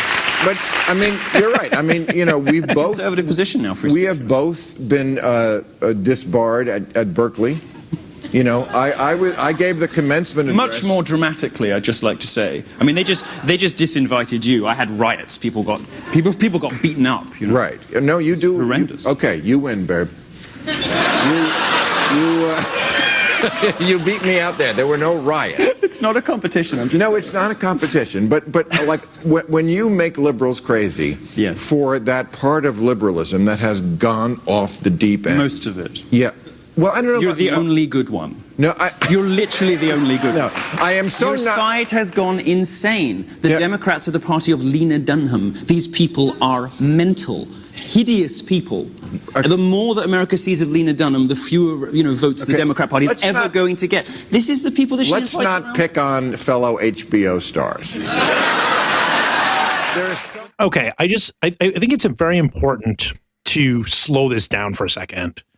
Because for people who don't know Yiannopoulos and like what he was at the time that he went into this interview, why people in Berkeley set fires and why there was rioting, he's like one of the faces in America of like rising white supremacy in America. And I would say like his most high profile media thing was triggering a racist troll storm against Leslie Jones, actress Leslie Jones, in which people like defaced her website and put pictures of chimps and gorillas and stuff like that, and repeatedly sent that and you know, just it was a constant wave, so bad that she had to shut down her social media site and go dark for a while. I mean, she was really traumatized. It was like it was a troll storm unlike almost any that anyone's experienced, and he did that because she was a black woman. The end. Who didn't like Trump? The end. And also, when he worked at Breitbart, he was one of the main people at that publication that laundered the, you know, what was calling itself the alt-right into quote unquote respectable, if you would even call Breitbart that, conservative media, because Breitbart was also at the top of its game. You barely hear about Breitbart now, but it was, you know, full-fledged operation. These guys know how to work him so well. Steve Bannon was on the show one time as well, and it just was like, these guys just talk circles around him, and because he thinks his job is primarily to be a good host, he'll just like let them. Like, he'll just sit there. He won't ever throw the hammer down and just be like, no, stop, and get them to stop. They keep talking, he'll stop interjecting and just let them go as long as they want. And Bannon is a smart guy, for example, who knows how to manipulate really well. And I just from my experience knowing both of them as personalities, Bannon's a lot smarter and savvier than Bill Maher, and that puts him, you know, if you get a guy who can really fall for flattery, there you go. I mean, it seems like all you have to do with Bill is just be like, you are liberal. And he's like, thank God. Yes, thank you. Say that again, that I'm liberal. And then just be like, but you're so reasonable and cool. Yeah, if you go, you're liberal, I'm not liberal, but I think you're great. He'll be like, yeah, and I think you're great too. It's like a Pavlovian response. That's all you have to do. And he's like, yeah, we can all get along. There's no reason to fight. Also in 2017, Bill does that thing where when when Trump comes into the office again, everybody feels like they can get loose and start saying all kinds of things. Well, he's on air and he's speaking to Ben Sass, and he airs out the N-word. And like he actually really airs it out. He actually says the word, you know, the full thing. Yeah, hard R. Yeah, and he says it in the context of a house N, right? As opposed to being a field worker. Because Ben Sass says, you want me to come and work in the fields? He says, I can't do that. I'm a house blank. This gets him a lot of negative attention from black people. Just a lot in general. I'm curious to get your take, Will. I cut a little clip of Charlemagne the God's response, you know, in the immediate aftermath, which I thought was kind of interesting. He ate so much shit over this. Like, I think he had Ice Cube on his show right afterwards to really like give it to him. Killer Mike, I don't remember. Killer Mike is like a friend of his. I don't know if he was on the show or if he just did media rounds being like, that was unbelievably stupid and bad what he did and said. It's the most sorry he's ever seemed since Howard Stern had him on his radio show after 9/11, after his 9/11 comments, and Howard Stern, Robin, and for some reason Stephen Baldwin, who called in, all gave it to Bill Maher really hard over his, like gave him a public humiliation ritual over the radio, on the radio. And like, I'll say the difference there is that one, it was like they're going a little overboard. The N-word thing, it's like, it's crazy. It's crazy that he kept his job. This is the only thing he's ever done on Real Time where it seemed like there was a real shot at him losing his job over it. And you can tell how it affected him because he won't talk about it. There have been interviewers in like magazines and stuff who have said, and when I brought it up to him, he said he wasn't interested in talking about it. So here's Charlemagne the God talking about what he did in the immediate aftermath. Sugar honey iced tea. With a chuckle. The reason I chuckled because I actually thought that the joke had great timing, and he actually used it in the proper context. Number two, I chuckled because I knew as soon as those words left his lips that this one isn't going to end well for him. Number three, a white person can never use the N-word in any context. I also chuckled because that was a rookie mistake. I don't expect that from a veteran Caucasian like Bill Maher. Bill Maher is 61 years old. So a veteran Caucasian. I like that, though. I like that as the immediate take. It is true, though. Like he knew that. I think that the reason why that's sort of interesting to me is because he points out that Bill would have known what he was doing when he did it. So Wayne Brady actually, in 2012, I forgot about this until just now. Wayne Brady in 2012 was kind of like an omen that this could be coming down the hill, because Wayne Brady was on Aisha Tyler's podcast, Girl on Guy, and talking about how Bill Maher would use him. I think it was during the debates, and Bill Maher was like, we want Obama during the debates to be like a brother, or like we don't want him to be like Wayne Brady or something like that. And Wayne Brady was extremely mad about that and says like, okay, I've got the quote. He said, just because you fuck black hookers, just because you had that particular black experience, I have to stop myself getting into it because I realize the things as if I had gone on a show or even doing it online, I'm not going to win, because as soon as you back off, he still has his platform to say whatever he wants. So like Wayne Brady, they're kind of implying like, listen, I know you think you're like down and that black people are down with you, but like you're crossing a line talking this way. And having looked back at this since I've been doing the podcast, I was like, oh, this was like the warning shot Bill Maher fired that eventually led to him sitting in his chair on television talking to a white senator from Nebraska and going, you know what? I can just say the N-word on television. Ben Sasse being actually the whitest senator.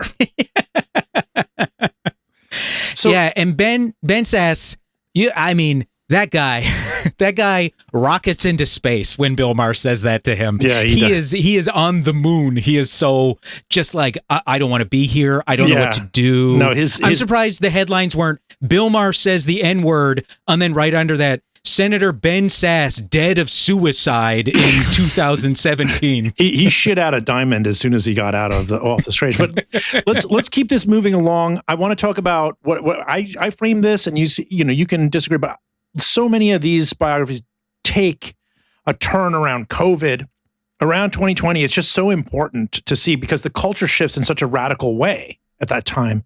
And so the post-COVID era is the last era we're going to talk about with Bill Maher. Go ahead, Jared.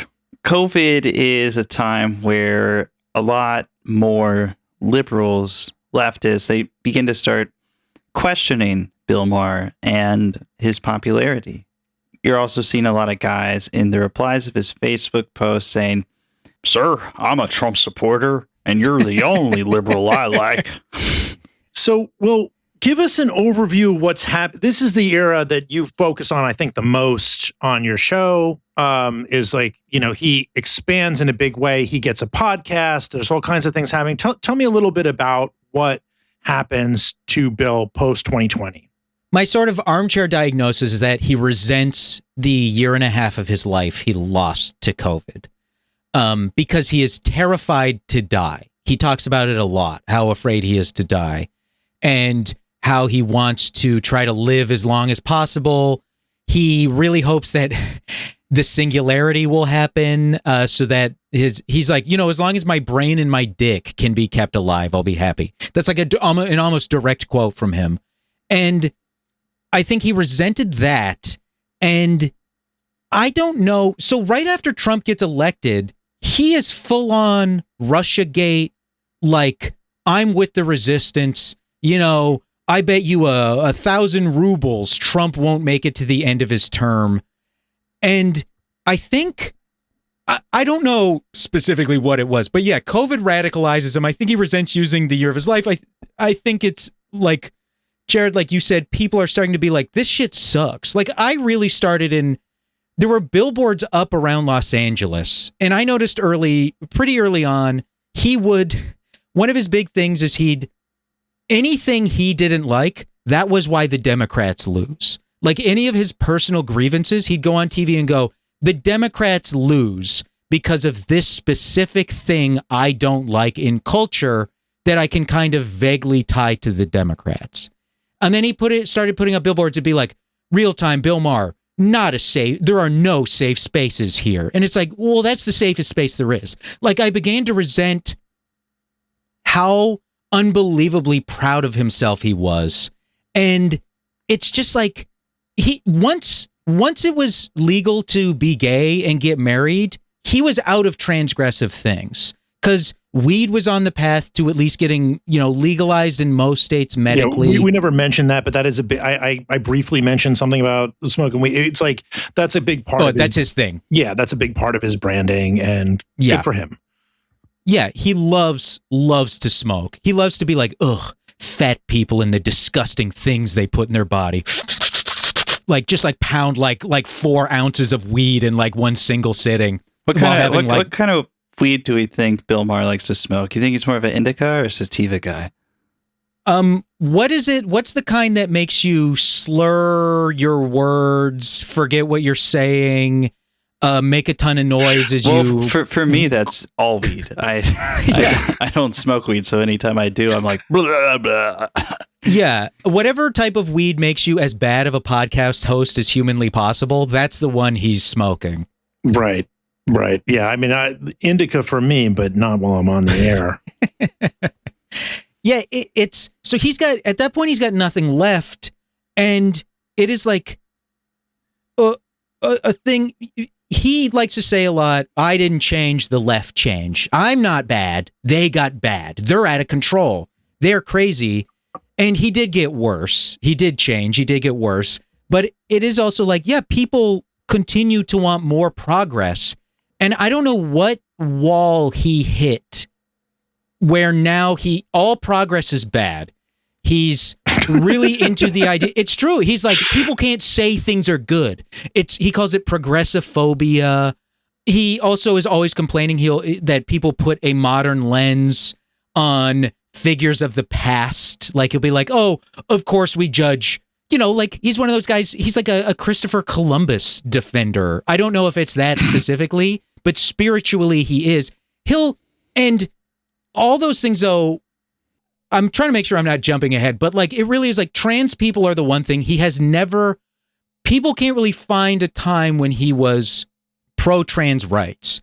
And so it seems like that is also maybe one of the big things that has radicalized him into genuinely becoming like a deeply, deeply socially conservative person. And then what came with that is also fiscally conservative politics, because now he's always ragging on socialism. He hates socialism. 5 years ago, he was like, this country needs socialism. Oh, he loved Bernie Sanders. I pulled a clip of one of his Mamdani rants for later. But I think you highlighted this, and I went and got the clip. His conversation with John Lovett, is, I always confuse it with like the other John Lovett. Isn't there like a... Yeah, the comedian John Lovitz.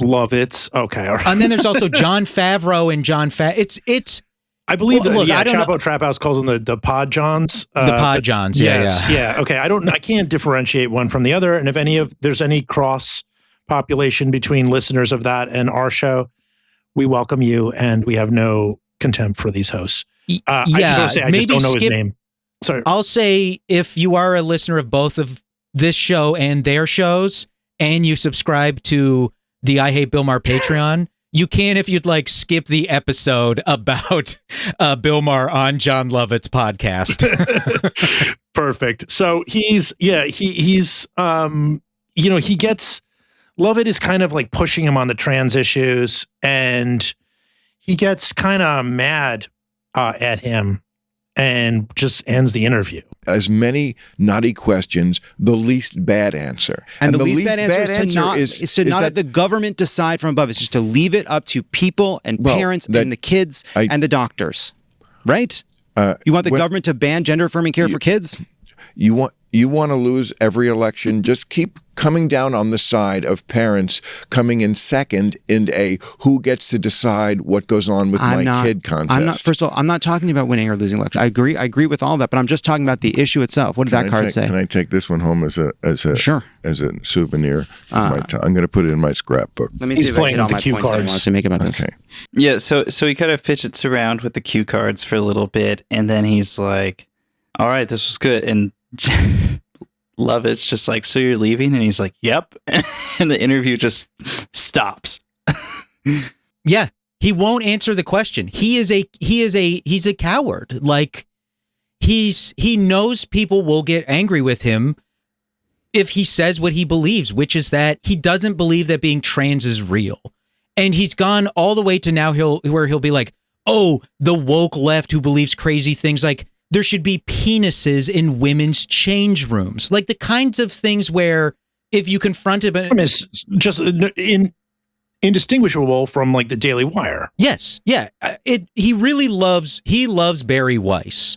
And so he's clearly a devout free press reader, but don't roll your eyes. She is a hero in journalism. Hey, put some respect on that name. That's the editor-in-chief of CBS News. She just landed a huge interview. Did you see she got Erica Kirk, who's done like 73 media appearances this week? Got a big one. Hey, if you want your national news program to get about as much viewers as a mid-sized news blog, she is the person for you. He can't be honest about it. At one point, he genuinely, during that interview, he's like, some of it is a social contagion. He accuses teachers of grooming students, and John Lovett is like, well, that's what they said about gay people, right? And I found out actually. This is a big part of it, yeah. Yeah, my guest on the show on that episode, Ella Dawson, actually told me that John Lovett has either a trans male or like a trans masc partner. So I think he's really gotten into like trans issues over the last few years, like in particular. And at one point, he's like, "That's what they used to say about gay people, though." And then Bill Maher is like, "No, listen." He keeps getting mad at him for like interrupting him, even when he doesn't interrupt him. He's like, "You look like you're about to interrupt me." But he's like, no, it's like, the thing where, the FBI would find like depressed Muslim men and then pretend to be a woman and convince them to do terrorism. And then before they did the terrorism, the FBI would arrest them. It's like that. And John Lovett goes, yes, right. You're saying being trans is like being recruited into Al-Qaeda. And Bill Maher's like, well, that's a very glib thing to say. And it's like, yeah, but you did do that. You just said that. You said It's very glib when you take my words and then spit them back to me. Like literally one of those guys who's like, how dare you summarize what I've said and repeat it back to me more concisely? And there's genuinely no rhyme or reason because he talks about trans stuff and it's like, it's clearly bad. He has all these crazy ideas about like weight and health, but then, or about like vaccines and masks and shit. And he'll be like, don't tell me about the science. Okay. We don't know anything about the human body, which I'm always like, my wife and I did IVF. We know a lot about the human body. You would be blown away by the intricacies of the human body we know about. But then he'll say that, but then he'll be like ripping on fat people and he'll be like, it's just science. Okay. We know these things about the human body. And it's like, this guy is just making it up as he goes. Which is the stuff he doesn't like, and in that kind of worldview, this like no fat chicks worldview, is something that is frozen in the 1980s or whatever when he was first doing comedy. We can get to it later, but he gets really upset when people say, hey, you're the like get off my lawn guy, right? He really takes offense to that when people point it out. So a lot of clips you might see these days of Bill Maher making crazy comments like this or just filleting himself in front of his guests are on a podcast he started in March 2022 called Club Random. What a shitty name for a podcast. Club Random? You've got to be fucking kidding me. No effort there. Will, tell me about Club Random. Well, Jared, I'm afraid that I can't fully tell you about Club Random because no man or woman or person has enough time on this earth to fully tell you about Club Random. Club Random is something you would read about in the Bible and then run to your parents crying and upset. And they would go, these are just stories that are meant to teach you about life. They're not real. You don't have to actually worry about them. Grow up is what they would say. Club Random, was a podcast he started, and it's him in his basement.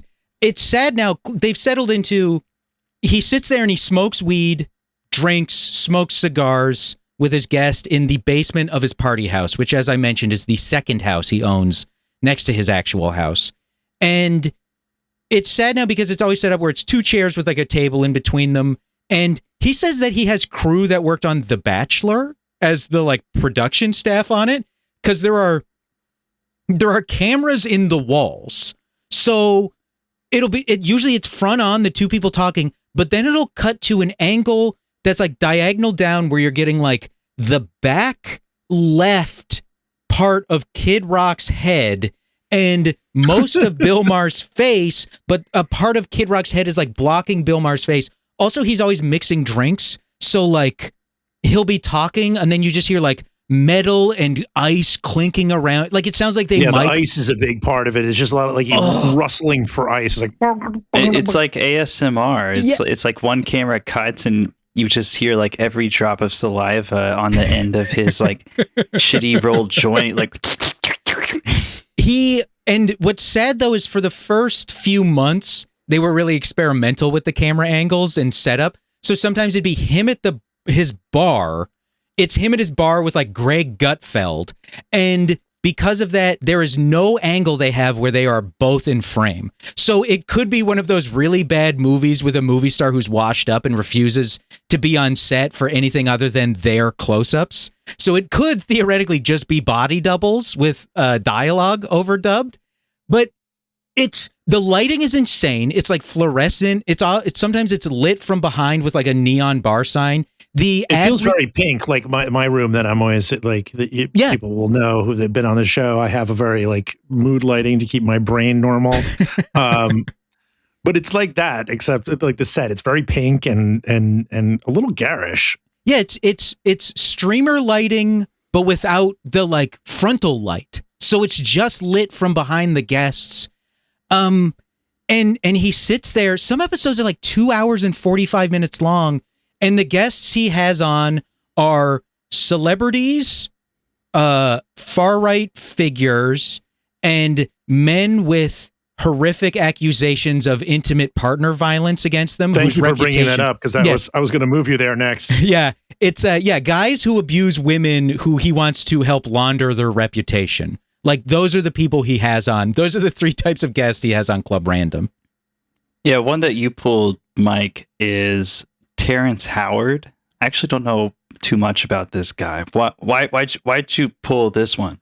Well, I pulled it because Will told us that who is fucking insane. He wrote in the doc. He's invented a new math. Howard. A new math where 1 × 1 = 2. So Terrence Howard, for people who don't know, have been accused of domestic violence multiple times, and very serious actually. And he, it's really weird podcast from what I could see. I didn't watch the whole thing, but I found it like just surreal. I couldn't turn it off. At one point, he says that you shouldn't jail guys who kill other guys over women because we're basically 98% chimp. Yeah. There's only 1.3% differentiation between us and them.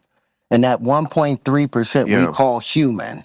And we have to abide by that. But 98.7% of us is still trying to be that gorilla ape. That's who we are. We are. So how are they locking people up for killing someone that's sleeping with their wife when 98% of them is you can't do that to the chimpanzees. All males fight over women in every species. I know, but again, it's going to be harder in your life because married chicks are still going to like look at you and go, I'm their pass. Yes, correct. Yes. And you too. You still get it. So please. This is not a fair fight. And no. Okay. All right, Bill. Okay, so to me, I just want to say in that small clip alone, Will, and I want to know what you think of this.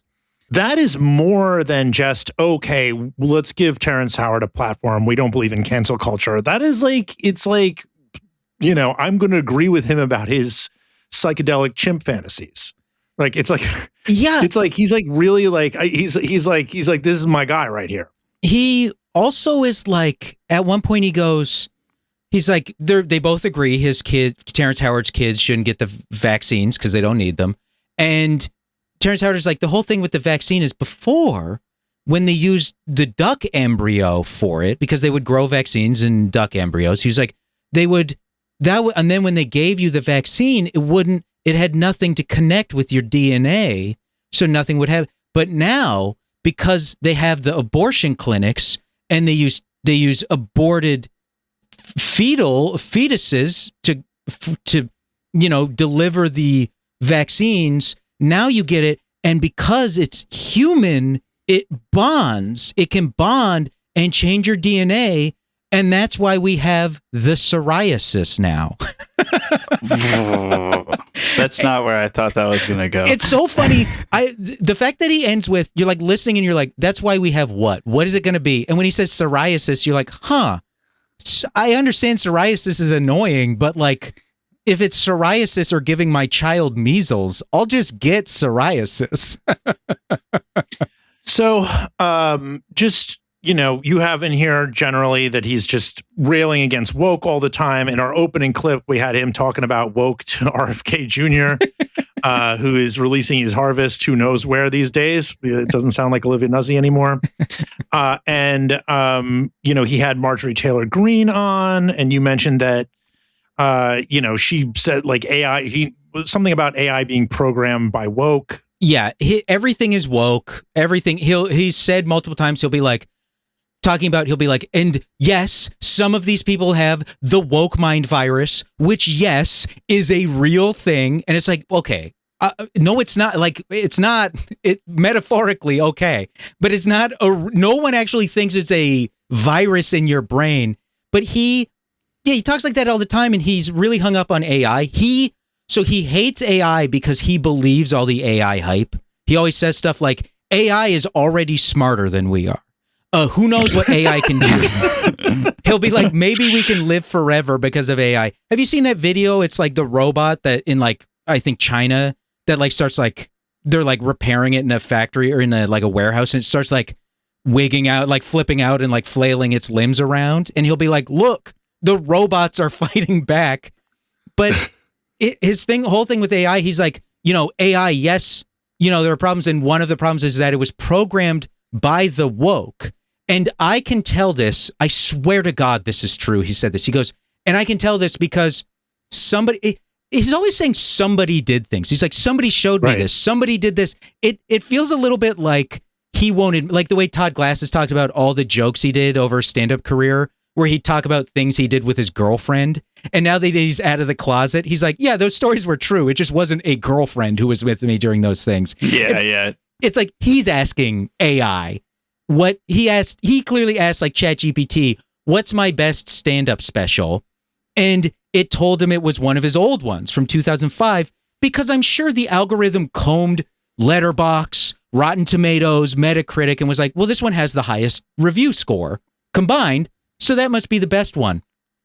And he goes, that's how I know it was programmed by woke. First of all, it shouldn't even have an opinion on this. It shouldn't be answering this question. It shouldn't have an opinion. It's like, well, you asked it. What are you talking about? Yeah. And then he goes, and I can tell it's woke because that's special. There are all kinds of jokes about George W. Bush and gay marriage. And so, of course, the woke love that. Whereas my new specials are much better, but they have jokes criticizing the woke. So that's why AI doesn't like it. And I can tell you, his newer specials have some of the most scathing reviews from people who open the reviews by going, I am a huge fan of this guy. I watch his TV show every week. This is the worst comedy special I've ever seen. Though, what I have to say about the AI thing, Will, sometimes you can teach an old dog new tricks. And my man may be a little forward thinking. He's into the AI. I just want to point out when he had Marjorie Taylor Greene on as well, I just made a little note of this. He let her air out her comments about a national divorce without much pushback, when it's just like really the most offensive thing.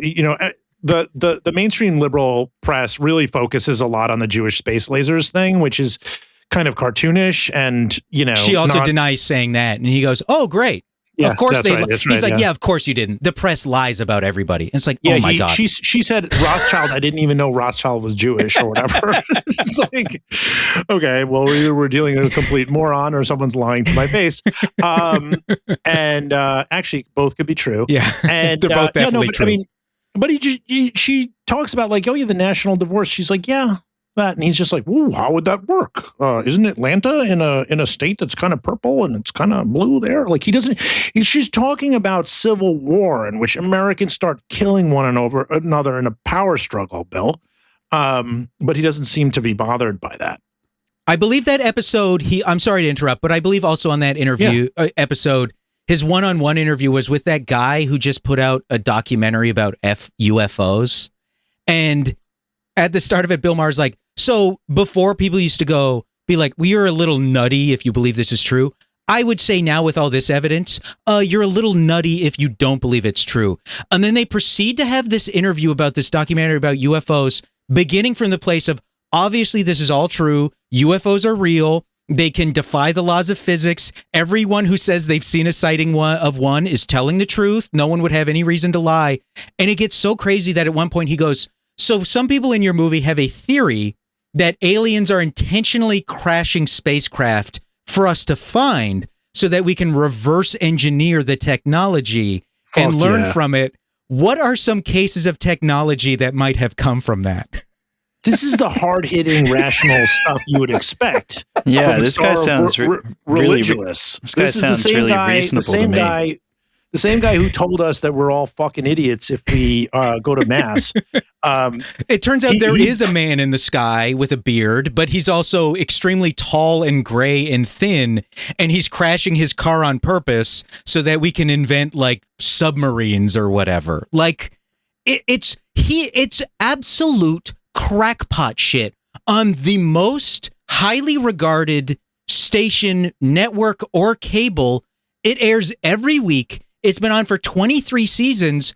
And if you have any sense and you watch it, you'll be like, it feels like a weird form of gaslighting where you're like, well, this has been on so long. There must be something wrong with me for watching this and go, all of these, there's a gas leak in this studio or something. What the hell is going on right now? Well, you put together a bunch of like a supercut of him saying things like for a podcast hosted by Matt Bernstein. Is that his name? Yes. Yeah, yes, a bit fruity. I unfortunately deleted all that stuff because I was like, surely no one else would be mad enough to ask me to do this again. Well, we can sample Matt's work here if you just want to hear a little clip of him, saying the same thing over and over again for a minute. And you wonder why the left catches more jokes from me? They changed, not me. Okay? I mean, they left me. I didn't leave them. I mean, I'm the same. It's not me who changed. Yes. I feel I'm the same guy. Yeah, I didn't change. The left changed. It's like an honest to God. That's his mantra. And then a thing he also says all the time is he goes, I tell my woke friends, we both voted for the same person. You're just it's like why when she Young lost. Jeezy says, that's right, or whatever. It's like a refrain that they just like throw out like as an ad lib. Yeah, DJ Clue. Yeah. New shit, new shit. He also, the other thing though about his whole, I tell my woke friends, you're just why she lost. He also said in 2022 that the Democrats were going to get killed in the midterm because of wokeness.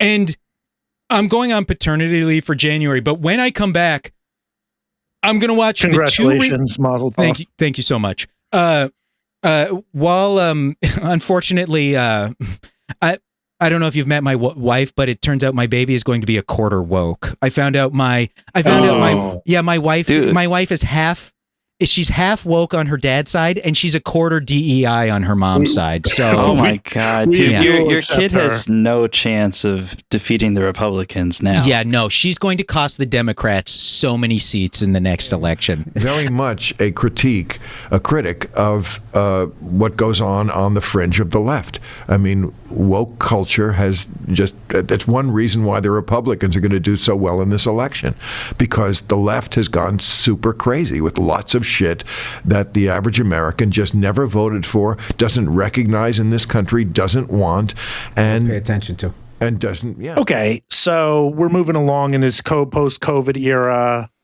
He's wrong about the midterms. And of course, then October 7th, right?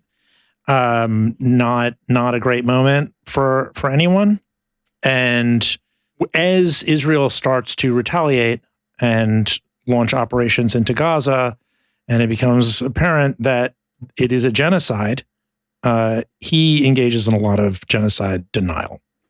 Yeah, so Bill Maher's always been a Israel hawk. When he went on Larry King in 2001, basically said Israel has never done anything wrong and that everything would be fine in the Middle East if people would just stop attacking Israel. And this has come up a lot since October 7th. He's been wheeling this line out a bunch. So there's a moment that we have here in the doc. The second time Ben Shapiro is on Club Random. The second time he was on Club Random. The second time Ben Shapiro is on Club Random. You know Thank how you. every time you gotta see, slow that down, run it back. Like every time you see Ben Shapiro, you're like, God, I hope I get a second shot at this guy because there's just so much good stuff here. There's just so much we didn't get into while I blew weed smoke in your face for 2.5 hours.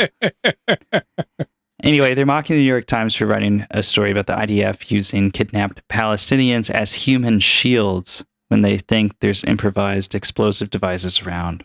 Dismissing the idea that a war crime is real, he wheels it out. We have to be realistic about the larger parameters here.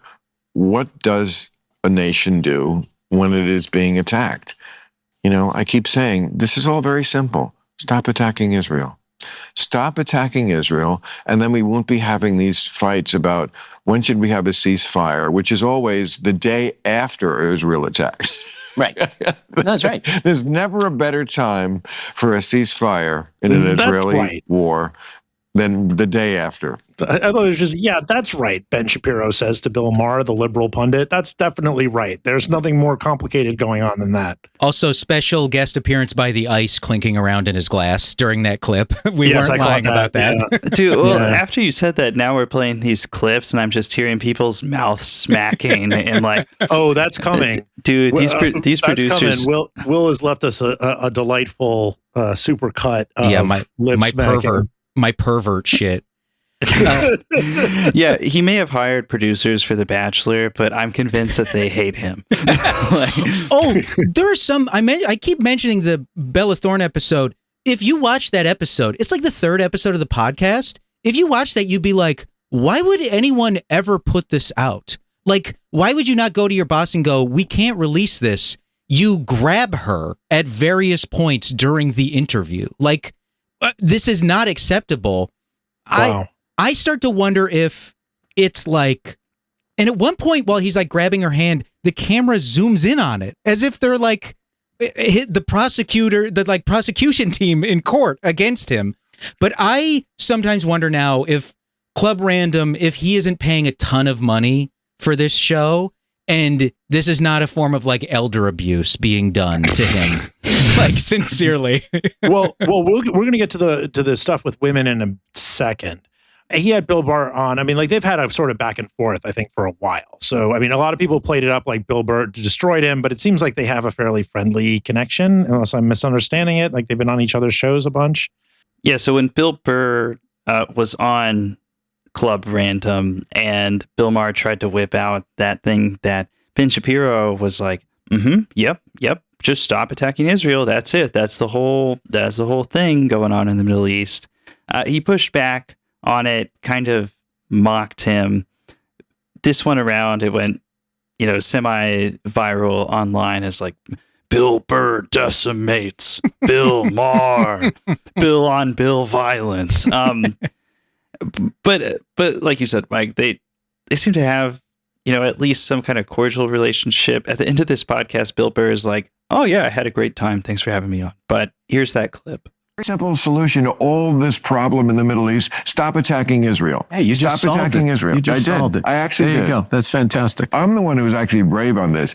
Pat yourself on the back. Let's go to Russia and the Ukraine. How do you solve that one, Bill? This is why this is not your thing. Make some hard-nosed decisions. It's not your thing. It's what you. It is my. It isn't your thing. This is not it your isn't. thing. You're like that guy that has a fantasy football team and thinks he's a fucking GM. Like, why am I? He's talking about Mike right there. That's a shout out to Mike. That is literally true.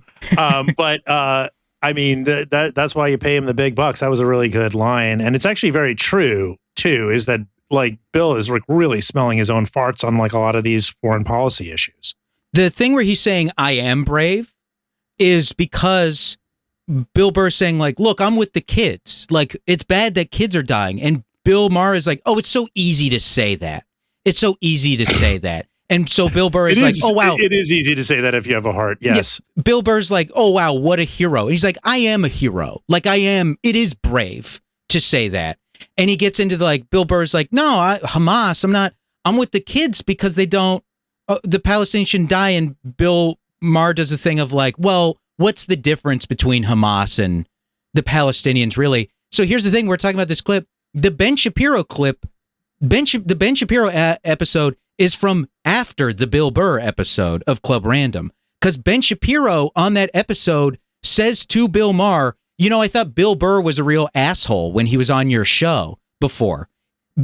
Ben Shapiro keeps trying to start beef with Bill Burr, and Bill Burr is smart enough to know, like, why would I engage in this? Like, why would I give this guy attention and, like, boost his credibility? But, like, Ben Shapiro whines about Bill Burr on the show, and Bill Maher does this thing where he's like, no, we have this this dynamic where, oh, I sort of bait him and I let him be like, oh, you know, he gets mad. And he's like, oh, you think you're so smart. You think you're so smart. And I'm kind of like, oh, Bill, yes, come and get me. Like, he acts like this is all him. I'm the floor general baiting. I'm Sun Tzu baiting my enemies into coming at me and doing exactly what I want. But on the episode of Club Random, Bill Maher is like fucked up by the end. He is insanely wasted. And Bill Burr was on Club Random like years before. And they had an okay time. And then Bill Burr came on the Thursday afternoon podcast, which is Bill Burr's other like second podcast after the Monday morning one. And Bill Maher is so standoffish and hostile for most of it until finally Bill Burr is being like friendly. He's asking him questions about what stand-up was like when he was young. Bill Maher keeps getting mad and taking offense that Bill Burr, he's like, oh, stop acting like I'm so much older than you. It's only 13 years. An objectively large amount of years. And by the end, they're kind of joking around a little bit and they're having an okay time. And that's when they're like, you know, Bill Burr's like, hey, I had a blast, by the way, because Bill Burr's been like breaking his balls. But at the end, he's kind of being like, hey, I'm being friendly. And Bill Maher's like warmed up. He's uncrossed his arms. He's like, I had a great time. I don't fully remember because I'm just going to watch this again for the show like over the weekend. I haven't seen it for like a year and a half. I recall by the end, Bill Burr not being as enthusiastic about Bill Maher as he was at the end of his podcast. So I wouldn't be surprised if these two guys have not talked by the end because he is like authentically annoyed by him sitting there and being like, here's how you solve the war. Like Bill Burr's the kind of guy who hates those and he guys. says, this is you're also just the condescension of this is my thing. This is not your thing. You're a dumb comedian. Yeah. And he's like making fun of how he dresses earlier. And that's when Bill Burr is like, you don't look good. You don't dress good. You dress like a defendant. You look like you're trying to get off of a drunk driving charge. Like they're playfully bantering, and then Bill Burr seems to lose his patience with them as the episode goes on. And by the end, Bill Maher is like, he's just drinking water on Bill Burr's show. By the end of Club Random, he is genuinely like blasted out of his mind. Like he is wrecked. Right. And I don't think Bill Burr has a ton of respect for that by the end. Bill Maher has really, you know, picked a bone with young people who have supported Palestinians or said that it is bad that they are being massacred with seemingly no consequences from the world, taking aim at people like Chappelle Roan quote from him. It says, "You killed at Coachella this year, but when Hamas killed at a music festival," like making a punchline out of that. Yeah, he's really, it's his whole thing is he keeps being like, you have this song where you go, I went down on you in a bathroom, but if you went down on someone in a bathroom in Gaza, they'd throw you off a roof.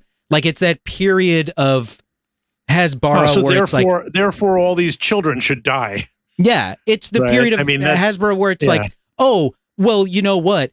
They kill every gay person in Gaza. The second they find out they're gay, their launch. It's like really taking delight in describing the deaths of gay people and being like, no, I'm defending gay people by like taking a weird delight in describing their deaths at the hands of the evil and exotic Muslims I have conjured up in my brain. So Bill Maher also takes issue with college protesters. He has made this joke so many times, and it always bombs. It's the same joke every time, every single time. He goes, they're protesting for Hamas? That's like rooting for the planes on 9/11. And of the clips that we have in the document, I watched all of them. And in none of them does the audience seem to pick up that this is supposed to be a punchline. So I'll play a little example of that. Just find a reason why I thought I was right about doing this. It happened after October 7th. Mm-hmm. I mean, people demonstrating for Hamas, for Hamas. It's like rooting for the planes on 9/11. Yeah. Well, I know that's a joke, a lot about for fuck's sake. I mean, it's always a good joke when you have to immediately tell people. You have to tell people that that's a joke. Okay, fuck it. One more. Or the lab. And again, like for the people who say, you've changed. I didn't change. The left changed. The idea that there would be kids protesting for this terrorist organization, Hamas. That's just crazy to me. I mean, it's like if they were around on 9/11, they'd be rooting for the planes. Yeah. Well, a lot of that comes from. The interviewer does not stop. It does not Larry even register. It doesn't even register as a joke. Like rooting for the planes. When I talked about it on the podcast, as my guest pointed out, I feel like we were all rooting for the planes on 9/11, but unfortunately the planes lost on 9/11. I would not call that a victory for the planes, what happened to the planes. Like, the joke truly makes absolutely no sense. It's incredible. And he did it on his most recent comedy special, which he says is the best special he's ever done. I think he's got to smoke a little less weed. I mean, my disagreements with his politics, his life, everything about the guy, whatever aside, we'll get to the very end of this podcast, but he could smoke a little less weed. I mean, like, isn't he concerned that his cognitive abilities are declining? Because he was a little sharper early in his career. Anyway, so Trump wins in 2024, and Bill says he's not going to let him drive him preemptively crazy this time. And he has dinner with Trump. Set up by Kid Rock. Was that okay? Yes, wait, what? Yes, Kid Rock. He had Kid Rock on Club Random, and Kid Rock was like, "You got to meet this guy." And Bill Maher's like, "I'd love to have dinner with him." And then, like, he had dinner with him like 2 weeks later. That's how close Kid Rock is to the president. He got Bill Maher a dinner with him in like a matter of weeks. Dude, this country's so cooked, dude. Yeah, we're fucked. Anyway, so this doesn't go over very well. People don't like it. Larry David writes an op-ed in the New York Times, which is sort of a humorous op-ed about this, sort of like comparing it to like a dinner with Hitler. My dinner with Adolf. Yeah, dinner with Adolf. And Bill Maher gets mad and said it's an insult to 6 million Jews. And I wonder if Larry David's also Jewish, by the way. There's no way to know. I never picked that up on Curb Your Enthusiasm. I feel like it'd be rude to ask. I think it could be anything based upon the way, the way he presents himself.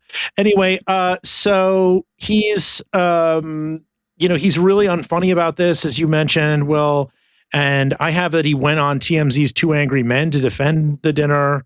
And he basically said that he should be a hero. My question to those people, and by the way, I had my people go through the numbers. it's really only the 10% of the far, far left who hated me before this. So it hasn't increased, those same people. And I would say to them, as opposed to what? I have the opportunity to go to the White House and talk to the president and not give up my principles. It seems like nobody noticed that. I didn't go MAGA. I had the opportunity to talk to Donald Trump and say things to him that maybe he never hears. Oh, I'm sure you fucking really spoke truth to power, bud. I got invited to chum it up with the president. I haven't. And what was I supposed to do? I should be celebrated. And also, I had my people look into this. They ran the numbers, whatever the fuck that means. The numbers? I want to say, so Jared pulls the clips. I just want to say, I've watched this whole thing. There is no further clarification on what the numbers are, what numbers he's referring to, who these people are, how they would run any sort of number, and how it could churn out a number where it's only 10% of the far left that has a problem with it.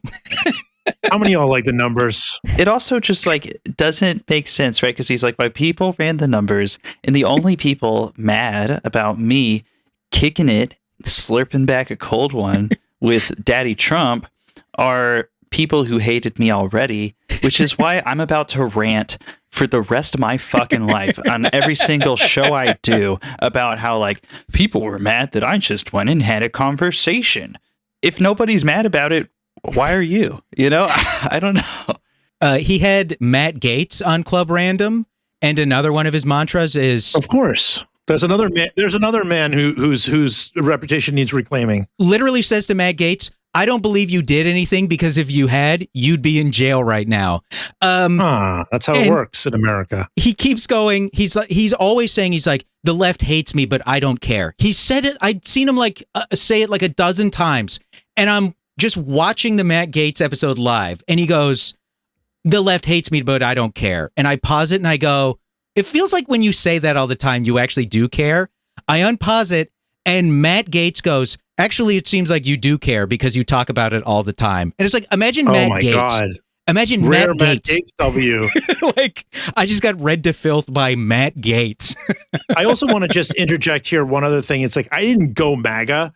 I didn't have Kid Rock introduce me to the president. Donald Trump, who talks about like basically wiping out all of his enemies like some kind of insane king. I didn't have Kid Rock introduce me to Donald Trump. I didn't go MAGA. I just happened to do that. It's like a really crazy thing to like mentally process. And like, what truths would he really drop on him? He'd be like, actually, like, it's, you know, it's wrong to use the N-word. Like, you know, he's not the person to even say that, right? So the truths he dropped on him, he's like, and I told the president, you're scaring people. And he listened to that. Like, that's his big thing. He's like, I told Trump you're scaring people. And he's like, at one point, Trump said, like, you know, I didn't win in 2020. And Bill Maher goes, and I told him, wow, I never thought I'd hear you say that. And then he kind of laughed. He didn't get mad at me. He's a much more reasonable guy than he portrays himself in public. Like, that's the tone of the 12-minute bit he does about the dinner with Trump. He also, you know, he claims, I went in there, you know, after this like monologue, he does this 12-minute thing about how reasonable and normal Trump is in private. He's actually a pretty just standard, sane kind of guy. He's not the guy you see on TV. You know, he says he didn't give up anything. He's still him.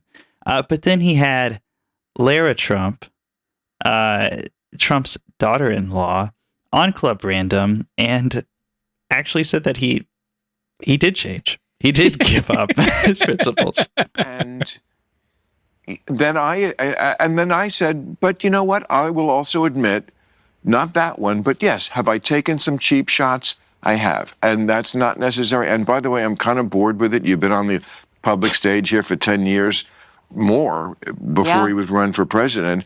And since then, no jokes about his weight, no jokes about his hair, his makeup, his nothing, Melania, nothing. I have enough on my plate with the policy. I don't have to go there. So I thought, like, you know, this is how people bridge Yeah. You make a little thing here, I make a little move this way. It doesn't hurt me, it doesn't hurt you. Okay, he said, I make a little move this way, you make a little move. What move do we think Bill Maher convinced Trump to do? Blow up people in the Caribbean Sea? It's like, who the hell does this guy think he is? To be like, well, you need people like me in the president's ear. And it's like, I need you in the president's ear like I need my mother in the president's ear. I at least think my mother would, blab some secret Donald Trump told her in confidence while she was at a party. At least I know I would get that out of my mother hanging around Donald Trump. What benefit is there from Donald Trump spending time with Bill Maher? And the policy thing, he also does not criticize the policies. There's no substantial policy criticisms either. Well, policies he does criticize, check this one out for a segue, Will, is a lot of left-wing ones. You mentioned that he, years ago was like, we might need a little bit of socialism in this country. And now he is just like raving lunatic about it. We have here in the doc, he ended this season of Real Time by, again, complaining about people who were mad at him for meeting Trump. And then just ripping into socialism. So the DSA specifically. Mamdani, as we've discussed in different episodes on here, presents a real problem for people who have issues with Muslims, who have issues with the left. He is like a kind of perfect storm for them. And he's like a perfect storm for Bill in many ways, don't you think, Will? I mean, like he's like, he's a DSA Muslim brown guy who, happens to inhabit all the policies that make Bill nervous. Yeah. Now I am a little confused because as someone who's been watching a fair amount of Real Time from over the last few months, I could have sworn his last name was pronounced Mandami, Madadi, Damnami. I've never heard the pronunciation of Mamdani before. Are you sure that's the correct way to say that? Maybe Bill was talking about someone else. We should cut him a break here. No, it's like a fifth grader's understanding of how to bully somebody, right? I mean, I think it is both. He doesn't respect him and he genuinely can't do it. Like he'll literally be like, "Did I say?" Like you can see him get frustrated with his inability to say it, which is more pathetic because it is Mom Donnie. It's your mother and a guy named Donald. It couldn't be easier for someone to break it down for him. But so one of his big things is he's talked a lot this year about like the Democrats losing young men, the Democrats losing young men. Oh, the Democrats need white men. They need to be sensible. They need to stop all this woke stuff to get white men back. And it's like, well, look at the candidates that young white guys vote for. It's Mamdani, and previously it was like Bernie Sanders. So the thing is that nothing presents a challenge for Bill Maher because he just lies. He just lies and makes up his own reality. He'll just change the argument or the narrative when he's confronted with some sort of obstacle. Yeah. It has to be some version of the world where Bill Maher can still be the smartest guy in the world, right? Yeah.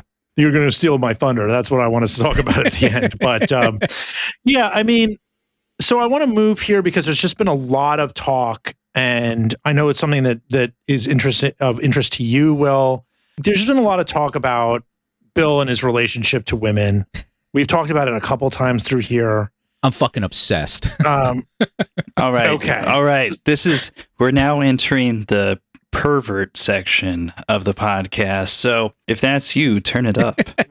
we recently sold for charity, Will, and we would love to share one with you. Like t-shirts in the style of the TPUSA freedom shirt, but it says femdom.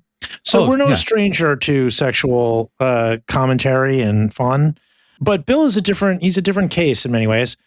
We played earlier that he would refer to himself as an incel when he was younger. And there are a lot of sex workers who have come forward online to sort of drop the tea about their interactions with him.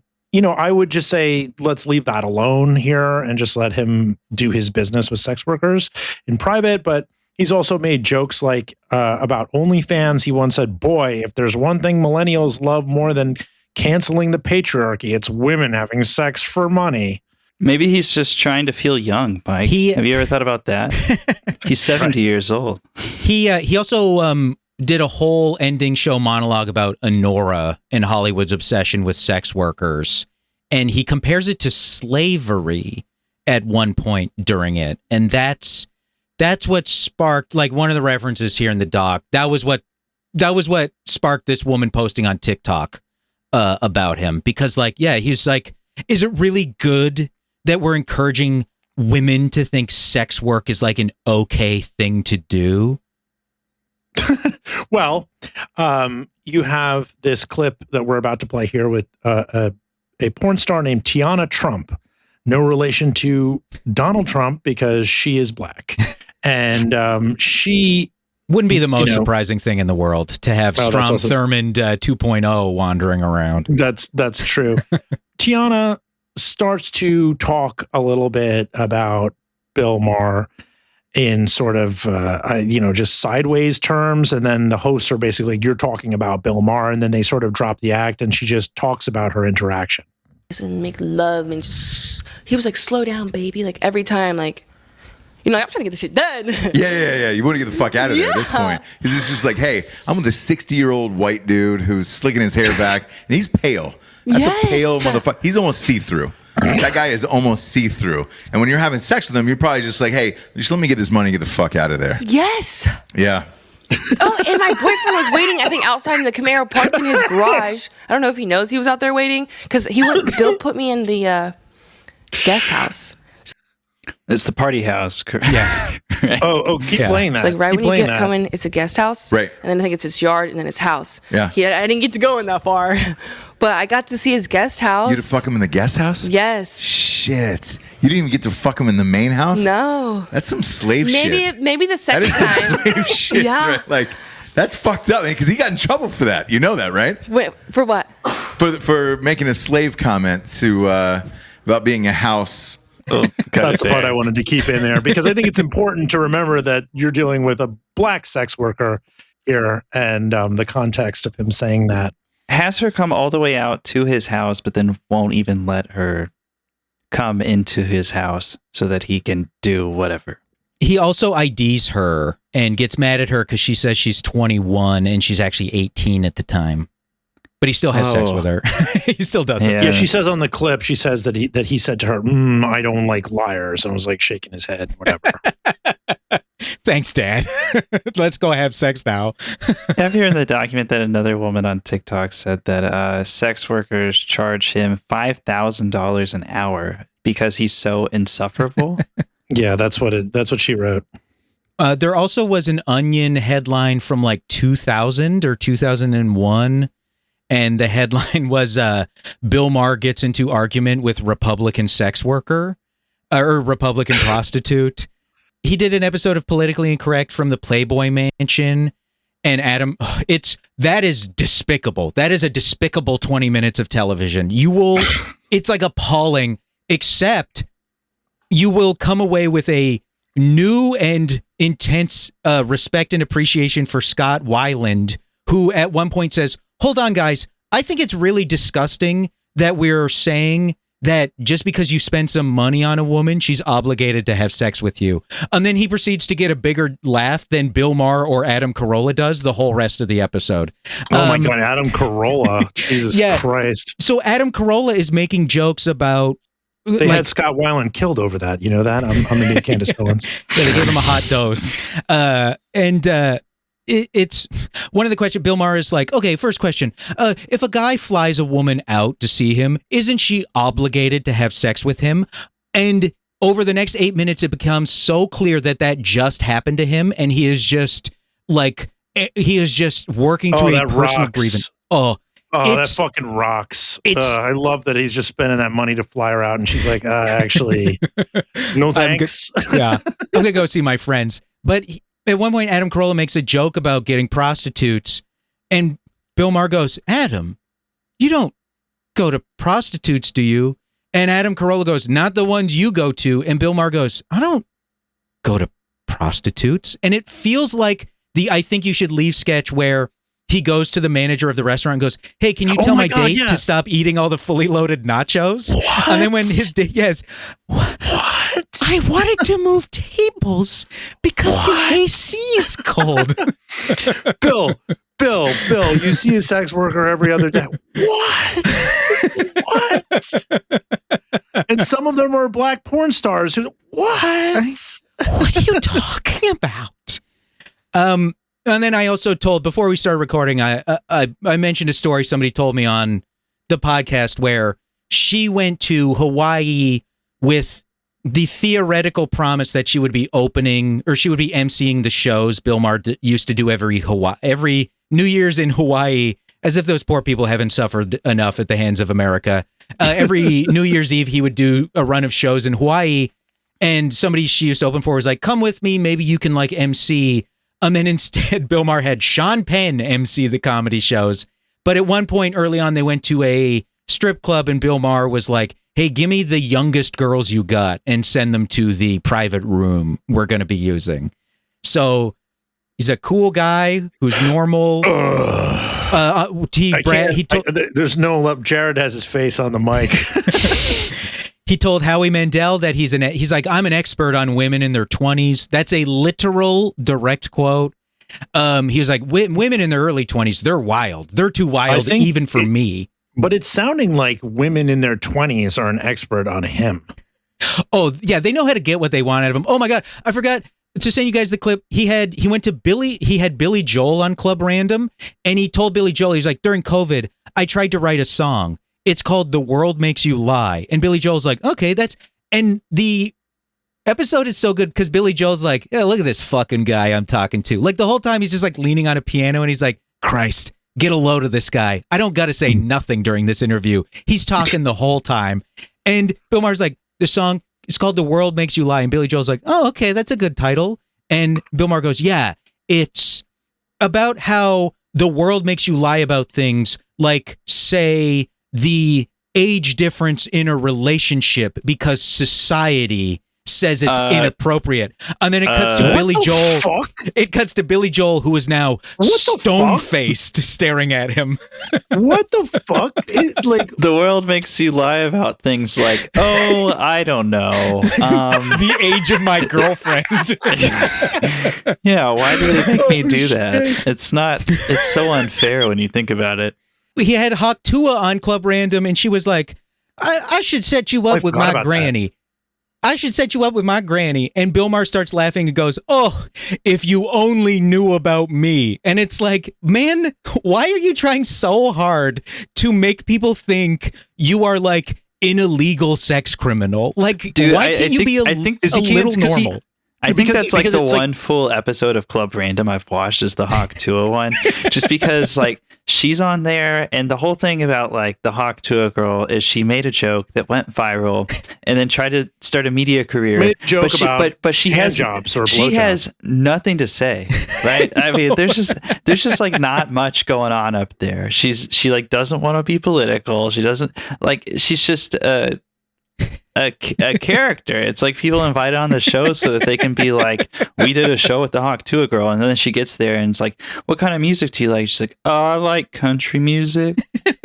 And they're like, wow, very cool. So this is happening during the Bill Maher show, except he keeps asking all these questions and like really felt like during the show he's like kind of trying to hit on her. About like, so you made a joke about sucking dick. Well, that's why he probably had her over. He saw a young woman talking about, is it oral sex or a hand job? The Hawk Tua joke. Oral sex. It's it's blowjob. Yeah, blowjob, not a hand job. Okay, like because you could spit on it for a hand job too. Yeah, like he probably was like, okay, this is a young woman who made a joke like this, and I wonder if she'd be interested in being next to a man with a lot of money and power. Yeah, I think it kind of at some point though he shifts into being just paternal towards her, because there's also a point where he's like, here's what you need to do, okay, here's what you need to do with your career. What you need to do, you need to start a podcast about sex. And it's just like, hey shithead, do you not think that's the first thing every other moron has pitched to this woman the second they got in the room with her. How many don't like sex? It's like it's just also like it's just like I got my big idea, my Mad Men sign of it'd be like, got an idea for you, ma'am. Boom, sex. Okay, so there's like you're just this random person. Something like really worked out for you with that sex joke. Hear me out on this. What if we did like more of that? Do we think that could be good? When I was I did this like big comedy festival in 2012, back when people saw a lot of promise in what I was doing, and so I was taking like agency meetings afterwards, and one of the places they had like 19 people in the room, and I'm just thinking back to that because they weren't a very big agency, so they were like literally desperate. They were desperate to beat any other agency in signing somebody, so they went all out, and then I still signed somewhere else.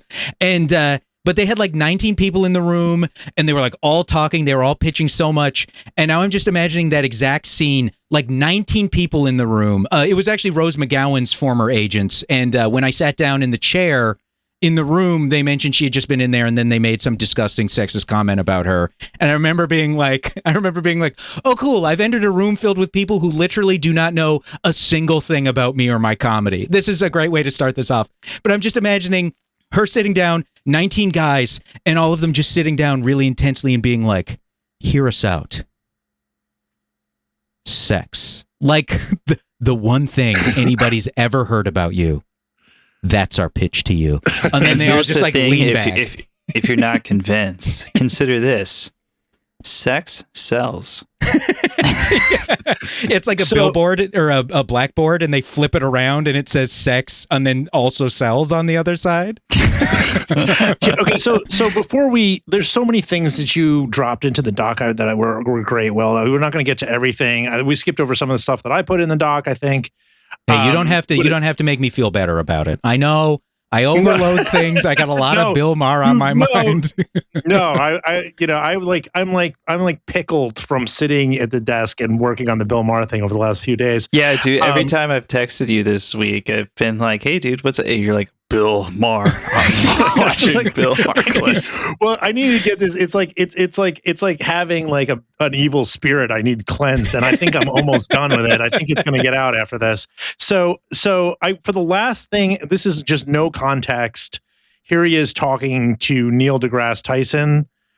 Briefly, Neil deGrasse Tyson kind of pressed him and was like, "Hey, why won't you play in college campuses anymore?" And Bill's like, "Nobody does that anymore because they're just awful and whatever." And he's like, "Well, isn't it, wouldn't you, what if you had to start over and do it now? Wouldn't you do it differently? Wouldn't you try to get in? Or are you kind of get off my lawn now?" And Bill doesn't react very well to that. You read the politics. I didn't read the politics. Yes, you did. How the fuck do you know what I did? Because I know your jokes of the era. They were great. Well, a lot of people think they're great now. Okay, they're still great. I don't know if you don't any. No. What I meant was, am I not woke enough for you? Jokes that would work on a college campus. Okay, surely there's a portfolio of jokes that would still work on a college campus. Surely. I would hope not. From what maybe some college campuses, the ones you read about are fucking insane. You've given up on an entire generation, and you don't know how to make them laugh. I have given up on any place that doesn't even remotely attempt to believe in free speech and thinks that anything that they hear that they don't like, that they don't agree with, is violence. These people are fucking nuts, and you should be calling them out. Somebody like you, who has standing with kids, should be not. I do it when there's a science. You're doing what parents do. You're taking the path of least resistance, and therefore hurting the kids and yourself. Parents ruin both their lives. They ruin their fucking spoiled kids' lives, and they ruin their own lives because the kids rule the roost. So that's what you're doing on a national level. I'm feeling more like on the porch. Get off my lawn. Really? I feel like we're in the barbershop. But that works too. As I said, Labubu's, Ice Spice, Neil deGrasse Tyson, the things, Zoomers everywhere being like, that guy he's fucking dope. That's what they're saying all over the country. And if Neil deGrasse Tyson was like, "Hey, knock it off with this woke shit," they'd be like, I don't know. He's a pretty smart guy, right? He's really upset there, Will. That's why I wanted to close on that. He's really upset, and I think it really transitions us well to the big questions at the end. But he seems really pissed off that he was even asking him about that stuff. He's unbelievably brittle. He's the same with John Lovett. It's why he gets so upset at John Lovett, and it's not even being challenged, but just the idea. And yeah, it's a part of the reason he's so bad at comedy now. It's like the Matt Christman theory of political comedy, where it's not funny because they get themselves so angry that they just start screaming like a lunatic. So like, it's not funny to hear a guy blow his mic out because he's yelling about the woke. Like, even if the joke was well written, you'd still be like, ugh, like, I don't like this. This is an unpleasant noise in my brain to process. Yeah, if you're too sincere, it stops being a joke. I also like the part where, and I thought this was really telling, where he says essentially, lots of people like my jokes. And it's like really tense, right? And he seems like you can feel his insecurity suddenly. It reminds me of, like, have you ever seen the movie Planes, Trains, and Automobiles with John Candy and Steve Martin, the John Hughes movie? And there's a part in which he challenges him, Steve Martin character challenges the John Candy character, and it gets emotional, and the John Candy character goes like, I like me. My wife likes me. And it's like, all of a sudden it's really, it's sentimental, but you're like, oh my God, this guy's in pain. And it just is sort of be like, lots of people like my jokes. It's like, that's like the least funny thing that guy's ever said. And that's saying something. Well, this feels like a good place to wrap it up. This has got to be the longest podcast episode we've recorded, but I've had a fantastic time. It's a Christmas present. Yeah. It's coming out for Christmas. So yeah, if the holidays are getting weird, hopefully this gave you a bit of escape. And I know my dad watches a lot of Bill Maher. A lot of people's parents I know watch a lot of Bill Maher. And it's a big gateway. What better time to teach you about Bill Maher than before you're going to be around all your parents who might show you epic-based Bill Maher clips, or you have something to push back when your Zoomer cousins are like, you have to watch this Neil deGrasse Tyson TikTok that I saw. But Will, it's been an absolute pleasure. Before we get into the final question, tell us about your podcast. Where can people find it? What is the mission? It feels a little bit like being like, it's the opposite of my not involved in human trafficking shirt is raising a lot of questions already answered by the shirt. It's a thing where it's like my appearance on this podcast is answering a lot of questions you just asked me about my podcast. Like, I hate him. I hate Bill Maher. People know where to get podcasts. The free feed is almost all real-time episodes. I'm theoretically working like in order from the pilot through the show. I understand that's not feasible in the long. I'll be like in my 60s, I think, when I finish or something insane. But I jump around. I'll do the most recent episode sometimes if it seems like it's worth covering, or if I just need a break.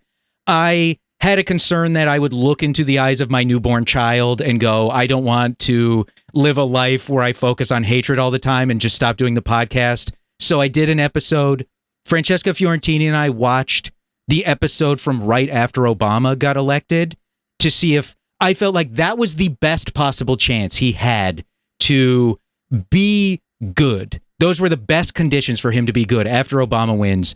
And I think I ended up titling that episode Microaggressions! So he did not succeed at my mission for him of being good. And once my baby is vaccinated, I will resume doing stand-up comedy again. I just don't. Yes. And when Will is on the road in your town, go see my man. Okay. Oh, thank you. Yeah, it's been a long time. I might be terrible. I might be terrible at it now. I'm going to have a lot of ring rust to shake off. In our conclusion, this is the part for everybody who listens to the Who the Hell Is episodes where you give your deeper thoughts about things. Who the hell is Bill Maher? Really reasonable, rational guy, it seems like. He just wants to get along. He is, who is Bill Maher? I think really depends who you ask. If you ask a regular person, Bill Maher these days is pretty fucking annoying. pretty weird, probably a sex pest, to put it lightly. And really, any sort of liberal credentials he may have earned, any bona fides, I think are just completely down the toilet. He is, mostly beloved, I think, by a right-wing audience, sort of the demographic that, like, my dad's in, for example. I mean, I just know he watches the show, so I keep bringing it up. Of people who are, like, generally Republican, but are not down with, like, the Trump movement. And this is like, for all the people in the world that want to consider themselves smarter, right? It's like a show for people who want to feel smart. And I mean, no disrespect to my dad when I say that, right? It's just, I think that's what Bill Maher's character is. He's like the guy who helps you make you feel smarter than other people. I'm going to leave my take there for now. But Mike, after everything we've gone over, who the hell is Bill Maher? I think Bill Maher really does represent the center, like the idea of the center in this country. And it's not a good thing because, this whole idea of left, right in this country is so imbalanced, right? Compared to who is creating harm for humanity and who is not. It's just completely skewed and imbalanced. And I, for that reason, I wish we could get out of the left-right binary discussion. But he really does represent it in many ways because what the center does in this country is give the right an opportunity to crush the majority of the country. And what Bill Maher does is punch down and suck up to power. And that's like the only thing he really does. And that's why, he leapt to the side of Israel immediately after October 7th. It was where the power structure needed him to be.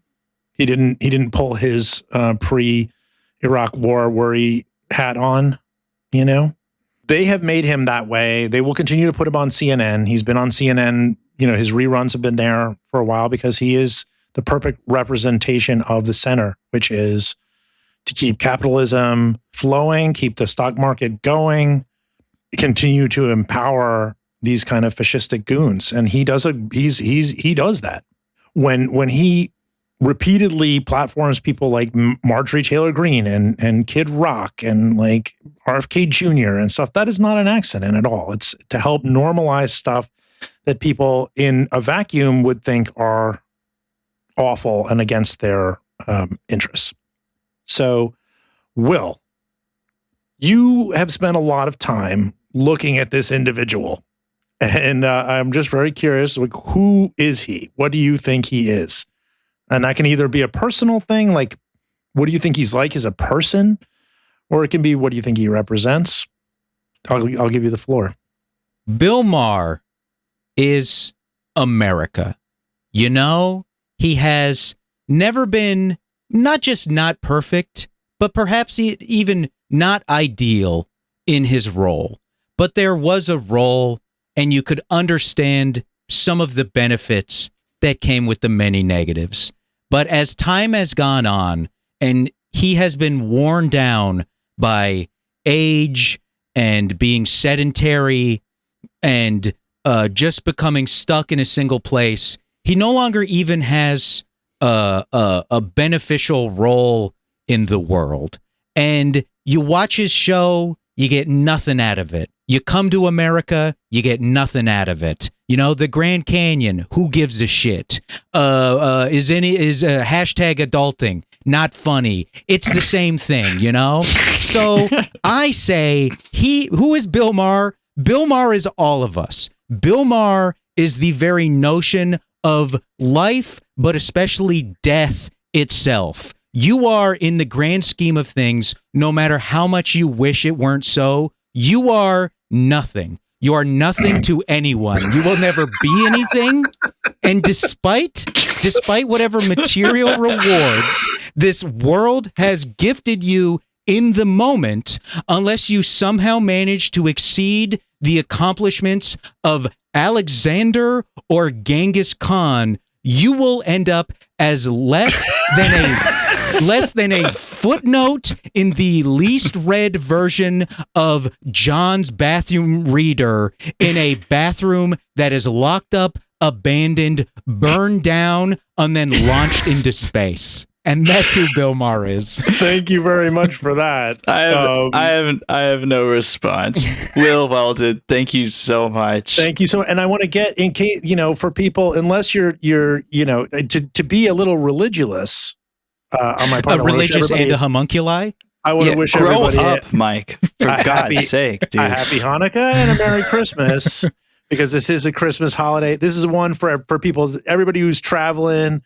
They're banging this one. We're rocking the box with you. Thank you. Rocking the box. What the hell does that mean? It's been a long podcast. Oh, there's a magic man in the sky making a box rock. Oh, okay, Mike. That's me. I'm the magic man. You have to think about how much death, suffering, and most importantly, Mike, misogyny has come from that box of rocks. Hey. I think it's time for everybody to listen to a long supercut of Bill Maher smacking his lips together. Should we all smack our lips just so the transition is smooth for everybody? Let's go.